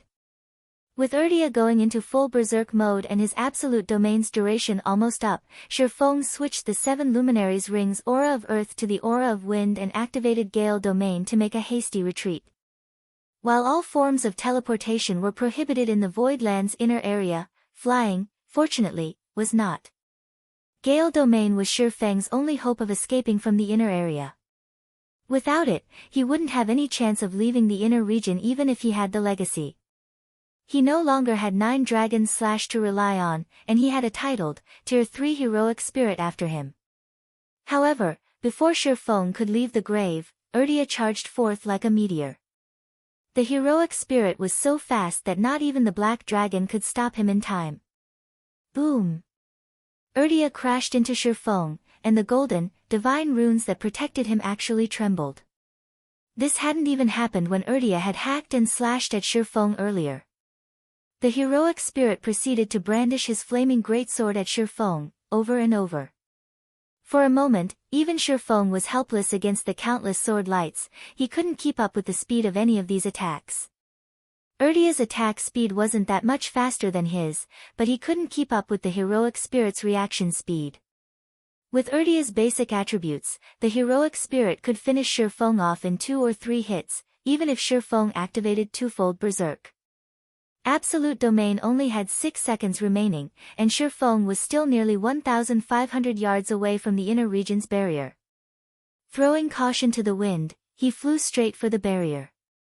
Despite the fact that Urdia couldn't fly, the undead had no issues keeping up with Shi Feng, continuously attacking the fleeing swordsman. Every one of Urdia's attacks had enough power to injure mythic monsters. Shi Feng would have already died several times if it hadn't been for Absolute Domain's protection. 5 seconds. 3 seconds. 1 second. Unfortunately, Shi Feng's flying speed was fast, but he couldn't reach the barrier within 6 seconds. He was still roughly 500 yards from his target when Absolute Domain's effects wore off. As soon as they did, Shi Feng felt a scorching heat envelop his body, dealing minus 10,000 damage per second. Seeing the divine runes fade from Shi Feng's body, Urdia sneered at his prey. He pushed off the ground and arrived before Shi Feng in an instant, plunging his flaming greatsword down on Shi Feng's head. 8 extreme slashes. This time, every one of the 8 sword lights contained Tier 4 power. Not even the black dragon would be strong enough to block the attack, much less Shi Feng. Fortunately, Shi Feng had prepared for this moment and activated Defensive Blade. Peng! Peng! Peng! Another series of metallic clangs echoed throughout the forest. Urdia had exhausted over half of Defensive Blade's block counts in that one exchange. By the time Defensive Blade ended, Shi Feng had only moved 50 yards closer to the barrier. As Urdia was about to launch another attack, Shi Feng activated Abyssal Bind. Over 20 pitch-black chains emerged from the void, binding Urdia and forcing the heroic spirit to a grinding halt. At Tier 3, Abyssal Bind could hold a target for up to 5 seconds, and it should be 100% effective against a Tier 3 being like Urdia. It was also Shi Feng's final trump card. Peng! However, before Shi Feng could relax, he heard the sound of a chain shattering. When he had gone berserk, Urdia had become nearly stronger than a mythic monster. It had only taken the heroic spirit an instant to shatter one of the chains. As if they were made of paper, the other chains began to break, one after another. For the crime of desecrating a saint's grave, you will die. Urdia bellowed as he swung his freed arms, slashing his greatsword at Shi Feng, who stood over 50 yards away. As Urdia swung his greatsword, a torrent of fire swept toward Shi Feng. Shi Feng spun, meeting the attack with his swords as the flames were about to hit him. Void Shield. Boom! The Void Shield, which had 10 times Shi Feng's maximum HP, nearly shattered as a result of the attack, and the impact threw Shi Feng backward over 30 yards. What a frightening move! Shi Feng silently celebrated when he saw that his Void Shield had only cracked. If he hadn't responded appropriately, that attack would have killed him. Urdia was far more powerful than Shi Feng had imagined. Had he allowed his strength and greed to blind him, challenging the largest grave instead, he would have died the moment his absolute domain's duration ended. Meanwhile, thanks to Urdia's attack, Shi Feng and the heroic spirit were now separated by 100 yards. Although Abyssal Bind wouldn't hold down Urdia for 5 seconds, it should be able to keep him in place for 2. Fortunately, as a Tier 3 heroic spirit, Urdia couldn't attack a target that was so far away. In the remaining 2 seconds, Shifeng widened the gap between him and his pursuer by more than 300 yards. Urdia's movement speed was much higher than Shifeng's, but during a chance, Urdia would need some time to get within attack range. Meanwhile, Shifeng continued to move closer to the barrier. 150 yards. 100 yards. 50 yards. When Urdia was less than 80 yards away from Shifeng and was about to bombard the fleeing swordsman once more, Shifeng finally slipped through the magic barrier. Enraged, Urdia sent another wave of fire at Shifeng, but this time, Shifeng retrieved a summon guard scroll and called forth Anna. As Anna appeared before him, Shifeng breathed a sigh of relief. Read latest chapters at Wuxia World. He might not be a match for a titled, Tier 3 heroic spirit, but that wasn't the case for Anna. Anna was an epic guard with a 113-point growth potential. She might not rival an NPC hero of the same tier, but she wasn't far from it. She'd have no problems holding off Urdia. Calmly, Anna swung her staff and cast a spell in response to Urdia's fiery attack. A black-white, twofold magic array appeared before the personal guard. The moment Urdia's flames encountered the array, it looked like they had crashed into the side of a rocky mountain. No matter how much fire crashed into and burned the magic array, they didn't do any damage. All right. Let's leave. With Urdia chasing after him, even after he had crossed the inner region's magic barrier, Shifeng immediately activated the Tier 2 group instantaneous teleportation scroll he had pulled from his bag earlier, leaving the island with Anna by his side. Chapter 23:11, Mana Body Star Moon Kingdom, White River City. Once Shifeng and Anna had arrived in the Void Land safe zone, he used a return scroll and teleported back to White River City. However, he nearly thought he had arrived at the wrong place when he emerged from the teleportation array. Many of the players in the teleportation hall had already reached level 90, and there were quite a few level 91 players among the crowd. Not even Dragonheart Island's experts should have reached this level yet. He had only been busy with his Tier 3 promotion quest for a few days. The effects of the planar passages opening early are so drastic. The open planar passages was the only explanation Shifeng could think of. The planar passages activation wouldn't just lead to new players on the main continent, it would also bring in an abundance of resources, including leveling resources. During Shifeng's previous life, the planar passages activation had triggered a leveling frenzy among the main continent's players, but it had been nothing compared to this. However, after giving the matter some more thought, Shifeng knew such a situation wasn't impossible. His presence in God's domain had already caused a significant butterfly effect, and players in this life leveled much faster than in the past. With the planar passages activating before mainstream players had even reached level 100, the increased resources would have a greater effect on players. With so many excellent grinding spots available, it was only natural that players would level up faster than before. As Shifeng was about to leave the teleportation hall, a 100-man team of independent players walked into the building. Noticing the team's arrival, many players in the hall turned their attention to the newcomers, chatting quietly amongst themselves. Quick, look! It_S Silver Arrow. They must be heading out to raid another level 95 team dungeon. I wonder when our adventurer team will be ready to do the same. Your adventurer team. Dream on. Even the Black Dragon Empire's players are just starting to raid level 95 team dungeons, not to mention Star Moon Kingdom's players. Moreover, Silver Arrow was one of the first adventurer teams to join the Shadowless Adventurer Alliance, and it's received a lot of help from the Shadow Empire Adventurer Team, L. I guess you're right. But joining the Shadowless Adventurer Alliance is so difficult. I've heard that many of the well-known adventurer teams from the neighboring kingdoms have been rejected. That's right. The passing rate is incredibly low, but as long as an adventurer team becomes a member, it'll undergo a metamorphosis. Not only will its overall strength significantly increase, but not even first-rate guilds and superpowers experts would dare to mess with it. The various players discussing the Silver Arrow Adventurer team did so in envy. Most of Silver Arrow's members had already reached level 92, which not even superpowers main force members had reached. The surrounding players were even more jealous when they saw the equipment Silver Arrow's members wore. Every member of the adventurer team had a full set of level 90 fine gold equipment. Although many expert players had climbed to level 90 or above due to the planar passages, very few had acquired level 90 weapons and equipment, much less top-tier items.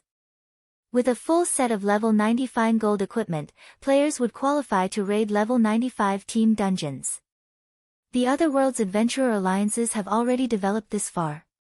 Shi Feng had to admit that he was a little surprised to see Silver Arrow's members. The other world's adventurer teams had only begun to form adventurer alliances after the main continent's various powers had tried to invade these other worlds multiple times in the past. The adventurer alliances had then relied on independent players to contest for the level 100+ neutral maps on the main continent, at which point, many of the main continent's powers had begun to perish. Shi Feng had never thought the butterfly effect would be so massive that other worlds' powers would form adventurer alliances by this stage of the game. With this, these other world powers would pose a much greater threat to the main continent's powers than they had during his previous life. After the commotion Silver Arrow's team had caused, Shi Feng rushed out of the teleportation hall and made his way to the library. He had thought that he was far ahead of most players since he had reached level 100 and completed his Tier 3 promotion quest. He also had Cola and the others, who had already reached level 95 and beyond. They should reach level 100 soon. However, it seemed that the butterfly effect he had caused would be disastrous for him. If he couldn't quickly become a lord of a neutral map, as the various superpowers in the past had, both he and Zero Wing would vanish into history. Half an hour later, Shi Feng arrived at the top floor of White River City's library. He found Charlene quietly reading an ancient tome from her throne at the far end of the Star Moon Hall. "You really know how to surprise people. I thought you'd be stuck there for several months," Charlene said, smiling as she pulled her gaze from the book and looked at Shi Feng. "Are you really prepared to inherit your legacy? You only have one opportunity. Your performance will greatly affect your future." "Yes, I'm ready." Shi Feng nodded. The Tier 3 promotion quest consisted of 2 parts. Locating the lost legacy was the first part, and inheriting it was the second. The second part was also the most important of the promotion quest, in which, one would change their body's mana framework. As a major turning point in God's domain, players' physiques and their body's mana framework would transform when they reached Tier 3. Of course, not all mana frameworks were equal. The difference in their strengths would even exist among players with ordinary Tier 3 classes. Players inherited a variety of legacies, and those with different mana frameworks would display varying levels of strength. However, these differences wouldn't display in a player's physique, but would affect the world's rules. For example, Tier 2 players could only survive for a short time in level 100+ neutral maps due to the area's environments, even if they just stood there and did nothing. In comparison, Tier 3 players could survive for a long time in a level 100+ neutral map due to their body's mana framework. The stronger a player's mana framework was, the greater their survivability would be in poor environments. Their mana framework would also largely impact their stamina and concentration recovery rates. This was why Tier 3 classes had such a huge impact in God's domain. Although Shi Feng had already obtained his legacy, he wasn't out of the woods yet. His ability to inherit the legacy was far more important. Shi Feng had only completed a Tier 3 Bronze Legacy in the past, and although the Bronze Legacy had been among the best of its peers, and he had formed a nearly perfect mana body, it hadn't been enough to get him through his Tier 4 promotion quest. Normally, only players with a silver-ranked mana body could survive in the harsh environments that served as the venue for Tier 4 promotion quests. As a result, he had always been a step away from clearing the quest in his previous life. Of course, if he had had a piece of legendary equipment back then, the results would have been different. Even a piece of fragmented legendary equipment would have changed the outcome significantly. Unfortunately, he never managed to find one, so he hadn't been able to cross that threshold. Read latest chapters at Wuxia World. EU, alright, this is your decision, but you must remember that your time is limited. Don't bite off more than you can chew. Charlene warned. Seeing how determined Shifeng was to see the rest of his promotion quest through, she began to chant the incantation. The sword mark on the back of Shifeng's right hand began to burn, and at the same time, countless divine runes appeared across his body, gradually forming a gigantic, fourfold magic array. 3 windows displaying mana body samples then appeared before him, each more complex than the last. Shifeng was ecstatic the moment he saw the magic array and sample mana bodies. The number of layers the magic array had, which would construct the mana body, represented the rank of the mana body that could be created. A single-layered magic array represented bronze rank, a 2-layered magic array represented silver rank, and so on. The mana body samples represented the complete mana body standard. The first sample represented the basic standard, the second represented the intermediate standard, and the third represented the advanced standard. However, the magic array that enveloped Shifeng now had 4 layers. He had never heard of a fourfold magic array creating a mana body before. Chapter 23:12, Advanced Epic. Once Charlene had formed the magic array, a series of system notification rang in Shifeng's ears. System, congratulations on completing your Tier 3 promotion quest and obtaining the Blade Saint Legacy. Legacy completion rate 85%. Advanced Epic Legacy received. You have 4 hours to construct your mana body. System, congratulations on being the first player to complete the Tier 3 promotion quest. You will have 1 additional hour to construct your mana body. Epic rank? Shifeng was stunned when he read the system notifications. The highest rank mana body he had heard of during his previous life had only been gold rank, and only 1 out of every 10,000 experts had earned a gold-ranked mana body during their Tier 3 promotion quests. These experts had been powerhouses in level 100+ neutral maps, strong enough to give the various superpowers massive headaches. A gold mana body provided more than high adaptability to harsh environments, it also elevated players' stamina and concentration recovery rates to extraordinary highs. Players' stamina and concentration would recover by absorbing the mana around them. Depending on the density of the mana in the area, their recovery rates would increase by 30% to 60%. With such a significant improvement to their stamina and concentration recovery rates, players would no longer have to rely on stamina equipment, replacing such items with equipment that provided more raw power. This was why players with gold mana bodies were so much stronger than ordinary experts and could freely roam in level 100+ neutral maps. Even superpowers would find these players quite challenging to hunt down. This was also why the various superpowers' influence on independent players would significantly decrease when they reached Tier 3, even to the extent that top adventurer teams could begin to contend with superpowers. The Midnight Tea Party was a prime example of this. After level 100, players had had an absurdly difficult time trying to join the Midnight Tea Party during Shifeng's previous life. Once the adventurer team's members had reached Tier 3, a gold-ranked mana body had become a requirement for joining the team. Even superpowers had been helpless against an entire group of experts with gold mana bodies in level 100+ neutral maps. And Shifeng hadn't even heard of an epic mana body. Moreover, he now had a total of 5 hours to construct his mana body. In the past, he had only had 1 hour to construct his bronze mana body, and players with gold mana bodies had only been given 2 hours. The process of constructing a mana body was mostly the same across the board. The outcome depended on how much one could complete in the allotted time, and one's progress depended on how much time they invested in the trials. You can begin your mana body's construction now. Remember, you only have 5 hours. If you fail to complete a mana body before time runs out, the magic array will grant you the most basic mana body available, and your efforts will have gone to waste, Charlene reminded Shifeng seriously. Understood. He nodded, understanding how important this matter was.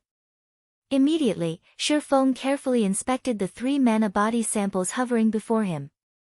Each of the mana bodies displayed was different and more complicated than the last. The simplest of the 3 was several times more complex than the Peak Bronze Legacy's mana body he had obtained in the past.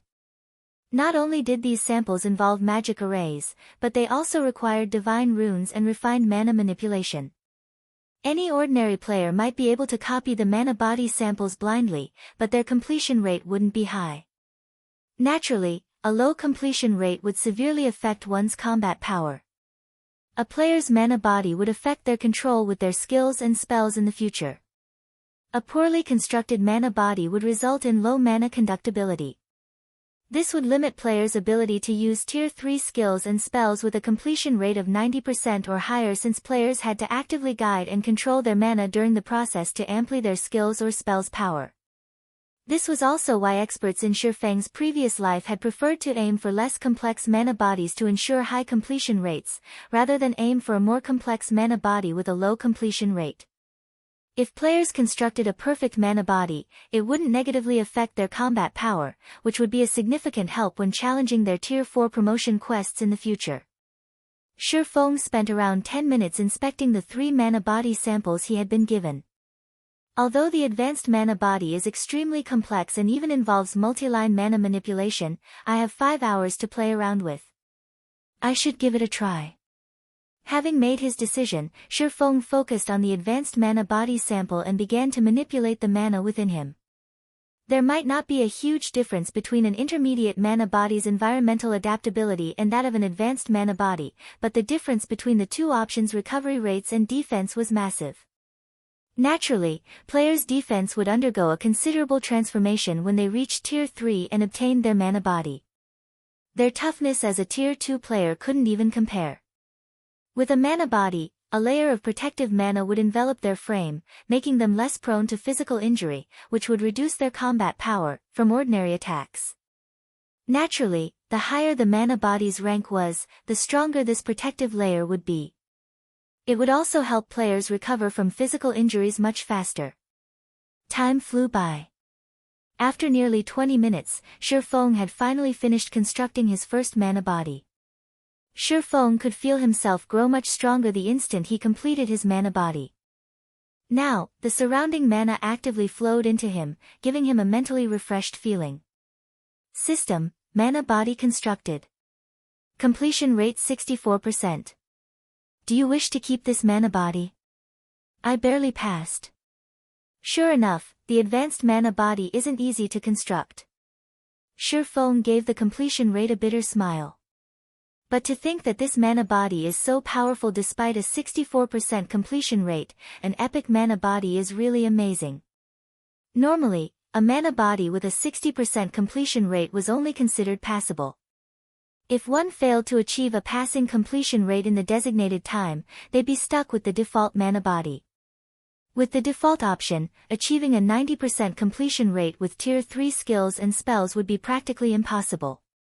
Players typically needed a 75% completion rate mana body to ensure their skills and spells would remain unaffected. In the past, Shifeng had constructed his bronze mana body with a 95% completion rate. At that standard, a direct hit from a mysterious iron weapon had, at most, left a small scratch, hardly affecting his combat power.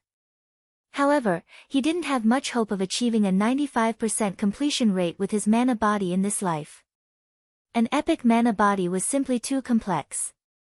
His only goal was to get an 80% completion rate to avoid any negative effects to his combat power. Even with an 80% completion rate with an epic mana body, only secret silver weapons and better would be capable of physically injuring him. Shifeng then started his second attempt. After the first attempt, he chose not to focus on speed.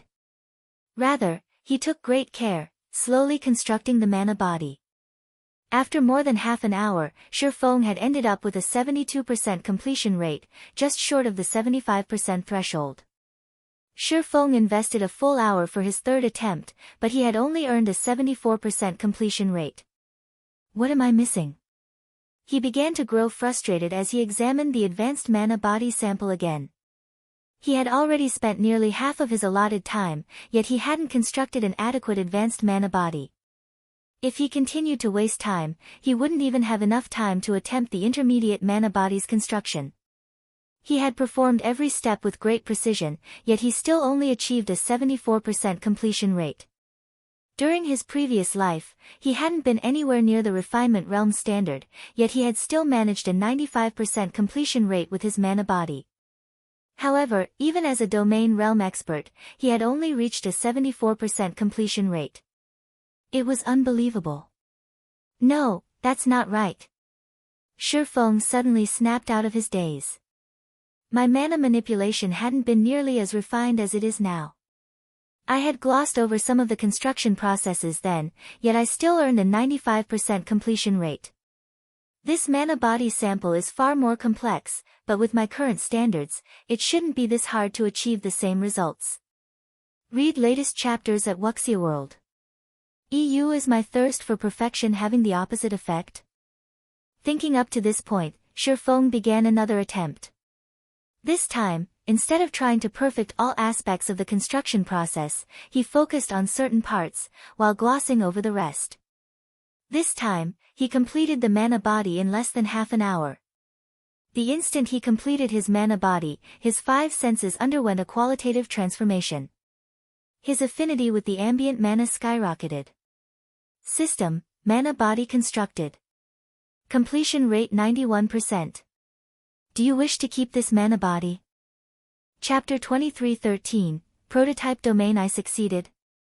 Shifeng was momentarily stunned when he heard the system notification. He had never considered that he'd achieve a 91% completion rate. An epic mana body was many times more complex than a bronze-ranked version, and even achieving a 90% with a silver mana body was immensely difficult. There were very few players in God's domain that were capable of achieving a 90% completion rate with a gold mana body. As far as Shifeng could remember, the player with the highest completion rate gold mana body had been Alice, the Witch of the West, in the past.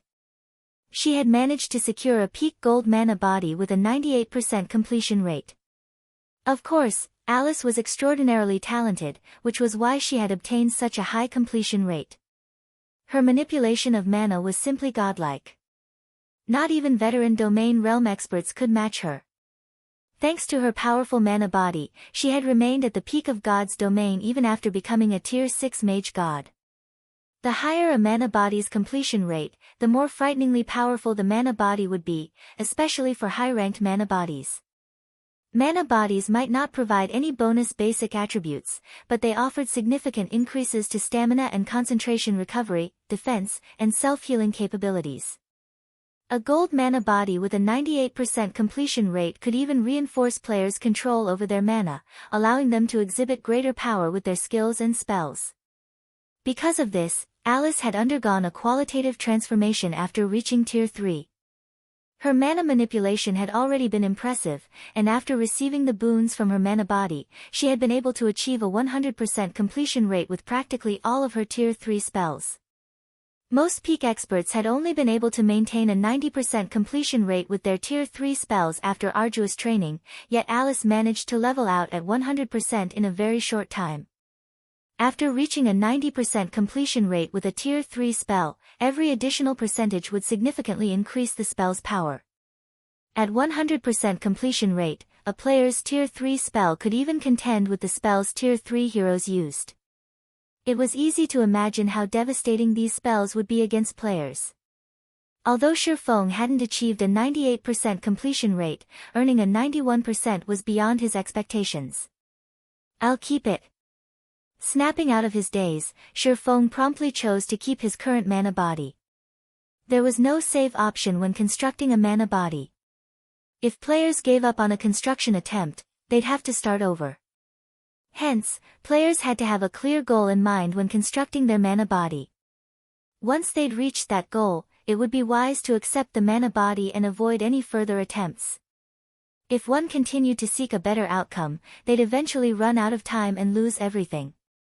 Shifeng had seen many players make that mistake in his previous life. The endless pursuit of perfection was the reason that many expert players had been forced to delete their accounts and begin again. While players could set up a stronger foundation by starting a new account, they'd also lose out on many opportunities. Others would have already explored the low-level maps, leaving little for new players. When starting a new account, players weren't guaranteed to become as powerful as they had been with their old one. While part of the reason that Shifeng had achieved a 91% completion rate was his discovery of the correct thought process, luck was a larger part. He wasn't confident of repeating these results, and if he tried and earned an 89% completion rate, he'd just cry. There was a huge difference between a mana body with an 89% completion rate and one with a 90%. Mana bodies with a 75% completion rate or above wouldn't negatively affect players, and those with an 85% to 89% completion rate would receive a significant boost to their defense and stamina and concentration recovery. Mana bodies with a 90% to 94% completion rate, however, were considered top grade, and all of the aforementioned bonuses would be maxed out. If he had a high probability of achieving a 95% completion rate or above, another attempt might be worth the risk. A 93% or 94% completion rate wouldn't make much of a difference, after all. However, he'd be ruined if he earned a completion rate below 90%. After Shifeng accepted the mana body, the magic array around him flashed with a blinding light, and a horrific amount of mana gathered rapidly before flowing into him. As the torrent of mana filled him, Shifeng felt like his body had been set on fire. The burning sensation was far more intense than it had been with his peak bronze mana body. But as his advanced epic mana body began to take shape, Shifeng's perception of the world around him grew sharper. After 6 seconds, magic circuits began to surface across Shifeng's body, and the ambient mana steadily gathered within him. Although the magic circuits faded away 2 seconds later, the mana didn't stop flowing into him. System, congratulations! You have become a Tier 3 Blade Saint and obtained an advanced epic mana body. All basic attributes plus 400, all resistance plus 80, attack power and attack speed increased by 30%, all basic attributes increased by 60%, and physique increased by 70%. Rewarding 80 legacy skill points. Finally, I got my body back. Shifeng was ecstatic as he felt the new changes. Tier 3. He had spent nearly a decade as a Tier 3 player during his previous life, so he was most familiar with this tier. Now that he had recovered to his peak, he could finally exhibit his true combat power.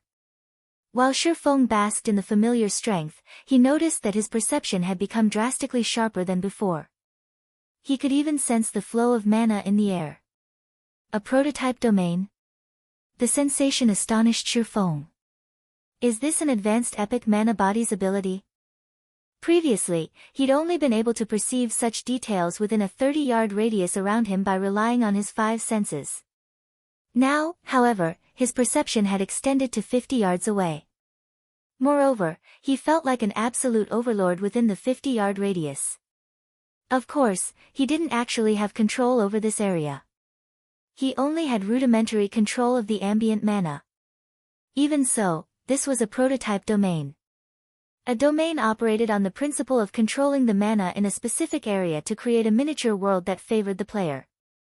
Although he couldn't suppress his enemies with a prototype domain, he could manipulate the ambient mana and reduce the mana density where his enemies stood. The decreased density wouldn't affect players' basic attributes, but it would impact their concentration in battle. Such an ability would definitely grant him an edge in combat. Moreover, he could sense that his stamina and concentration recovery rates had improved by at least 70% due to his new mana body. He had also become tough enough that not even full-powered attacks from a secret silver weapon could easily injure him. In other words, if a player wielding a secret silver weapon struck the unprotected parts of his body, their damage would be reduced to the lowest possible value as if they had struck a piece of armor. Now that he had obtained his mana body, Shifeng opened his legacy skill menu to check for new skills. There were over 20 Tier 3 skills available, and every one of them required at least 20 legacy skill points to learn. Some of the more powerful skills even required 50 points. Players that had failed to collect legacy skill points from unconventional means would be fortunate to learn 2 Tier 3 skills upon reaching Tier 3. Fortunately, that wasn't the case for Shifeng. With the points he had saved up thus far and the points he just obtained, he had nearly 100 legacy skill points to spend. Shifeng immediately spent 40 legacy skill points to upgrade Blade Liberation and Blade Awakening to Tier 3.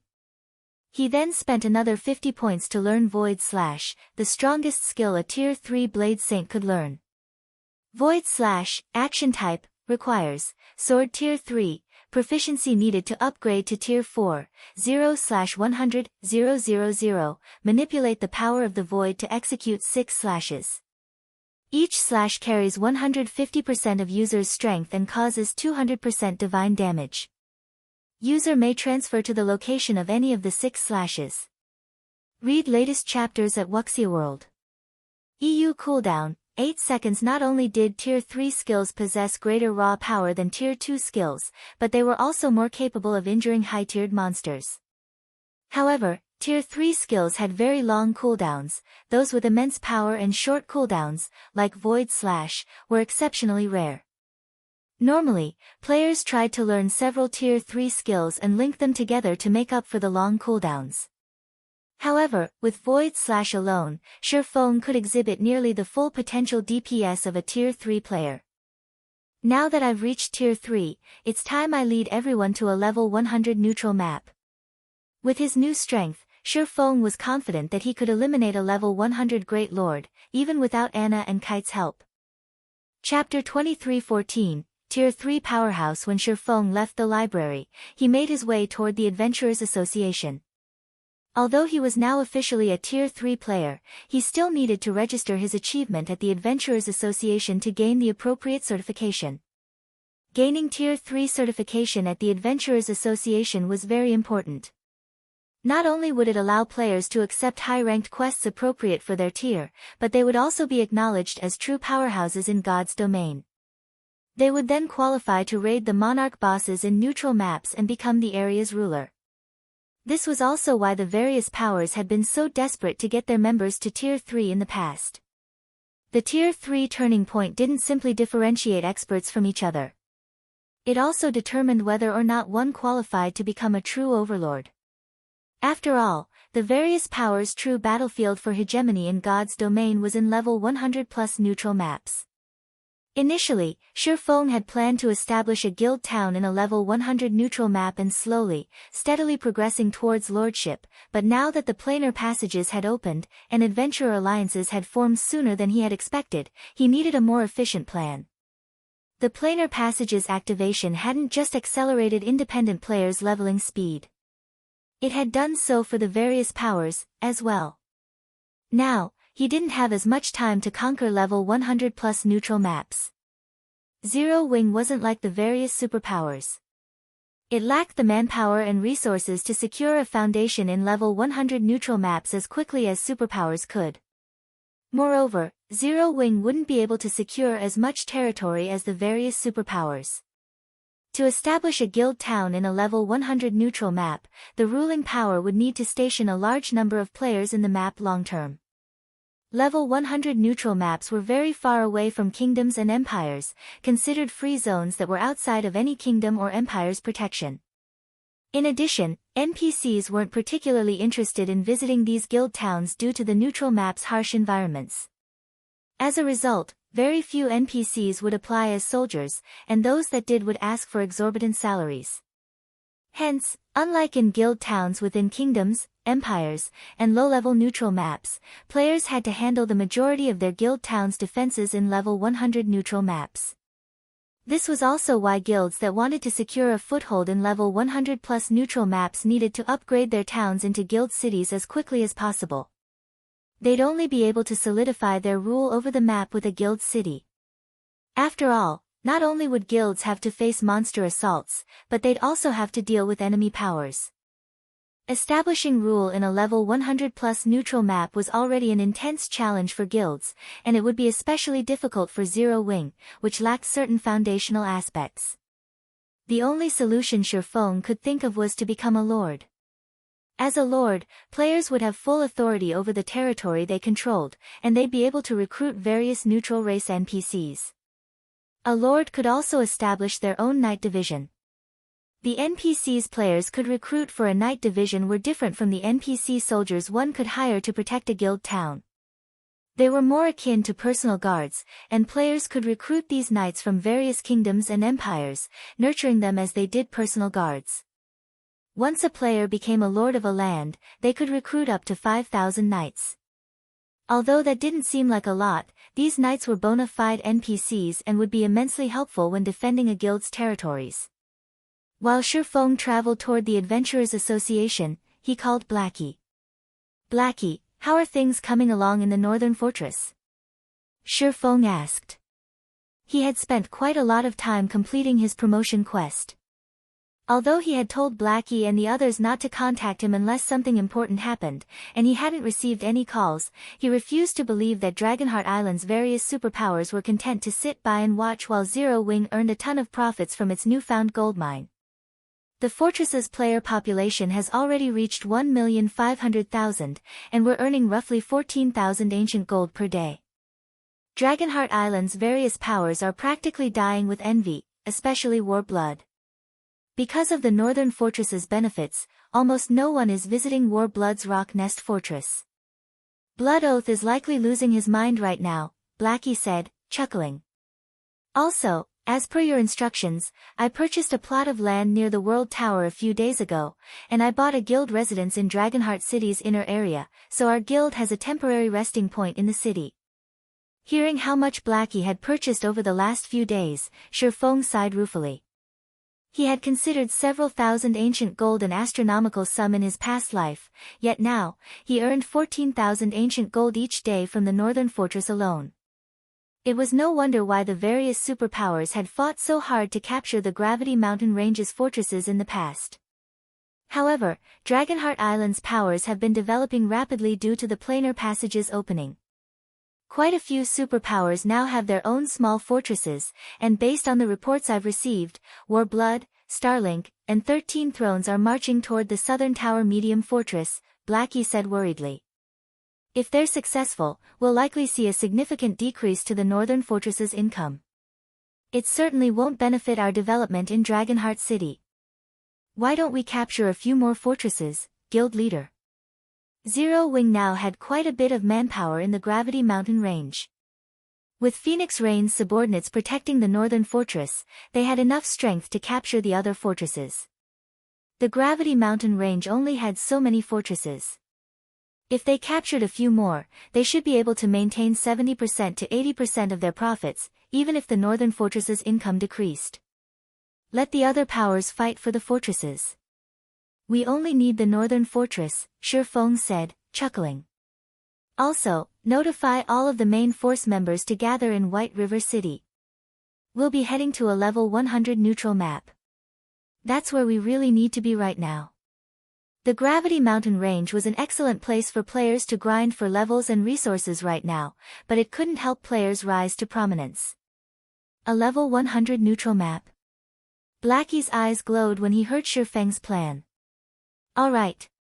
I'll notify them right away. The Gravity Mountain Range had bountiful resources, but it paled in comparison to unexplored level 100 neutral maps. Moreover, Zero Wing's main force members would benefit more from grinding in level 100 neutral maps at their levels than they would from grinding in the Gravity Mountain Range. After disconnecting the call, Blackie began to gather Zero Wing's main force members and head toward White River City. Meanwhile, Feng arrived at the Adventurers Association. The Adventurers Association was quite lively at the moment, with just as many visiting players as the city's auction house. The auction house wasn't the only construction that transformed after White River City's promotion. The Adventurers Association had similarly undergone a metamorphosis and now contained a lot more NPCs who visited to consign quests. Some of these quests included those in high-level neutral maps and escort quests to the kingdom's borders. If one were lucky, they might even find crusade quests to slay monsters in neutral maps. With the opportunity to earn both equipment and money available, the Adventurers Association had become a hub for many independent players. As Feng entered the first-floor hall, he was greeted by the sight of a ton of level 90-plus players. Now, not even the Adventurers Associations in imperial capitals could compare to the prosperity the association in White River City enjoyed. Pushing his way through the crowd, Feng quickly made his way to the second-floor hall and applied for his certification as a Tier 3 adventurer. After completing the process in a VIP reception room, the Adventurers Association officially recognized Feng as a Tier 3 powerhouse. Read latest chapters at Wuxia World. EU, Lord Bronze Legatee, is there anything else I can help you with today? The elven woman who had received him asked, smiling. I wish to see the Monarch Crusade quests for Cold Spring Forest, Feng declared. Cold Spring Forest was the closest level 100 neutral map to Star Moon Kingdom, and it was one of the few level 100 maps with a relatively comfortable environment. Many Tier 2 players had grinded in the Cold Spring Forest after reaching level 100 in the past, including Shifeng himself.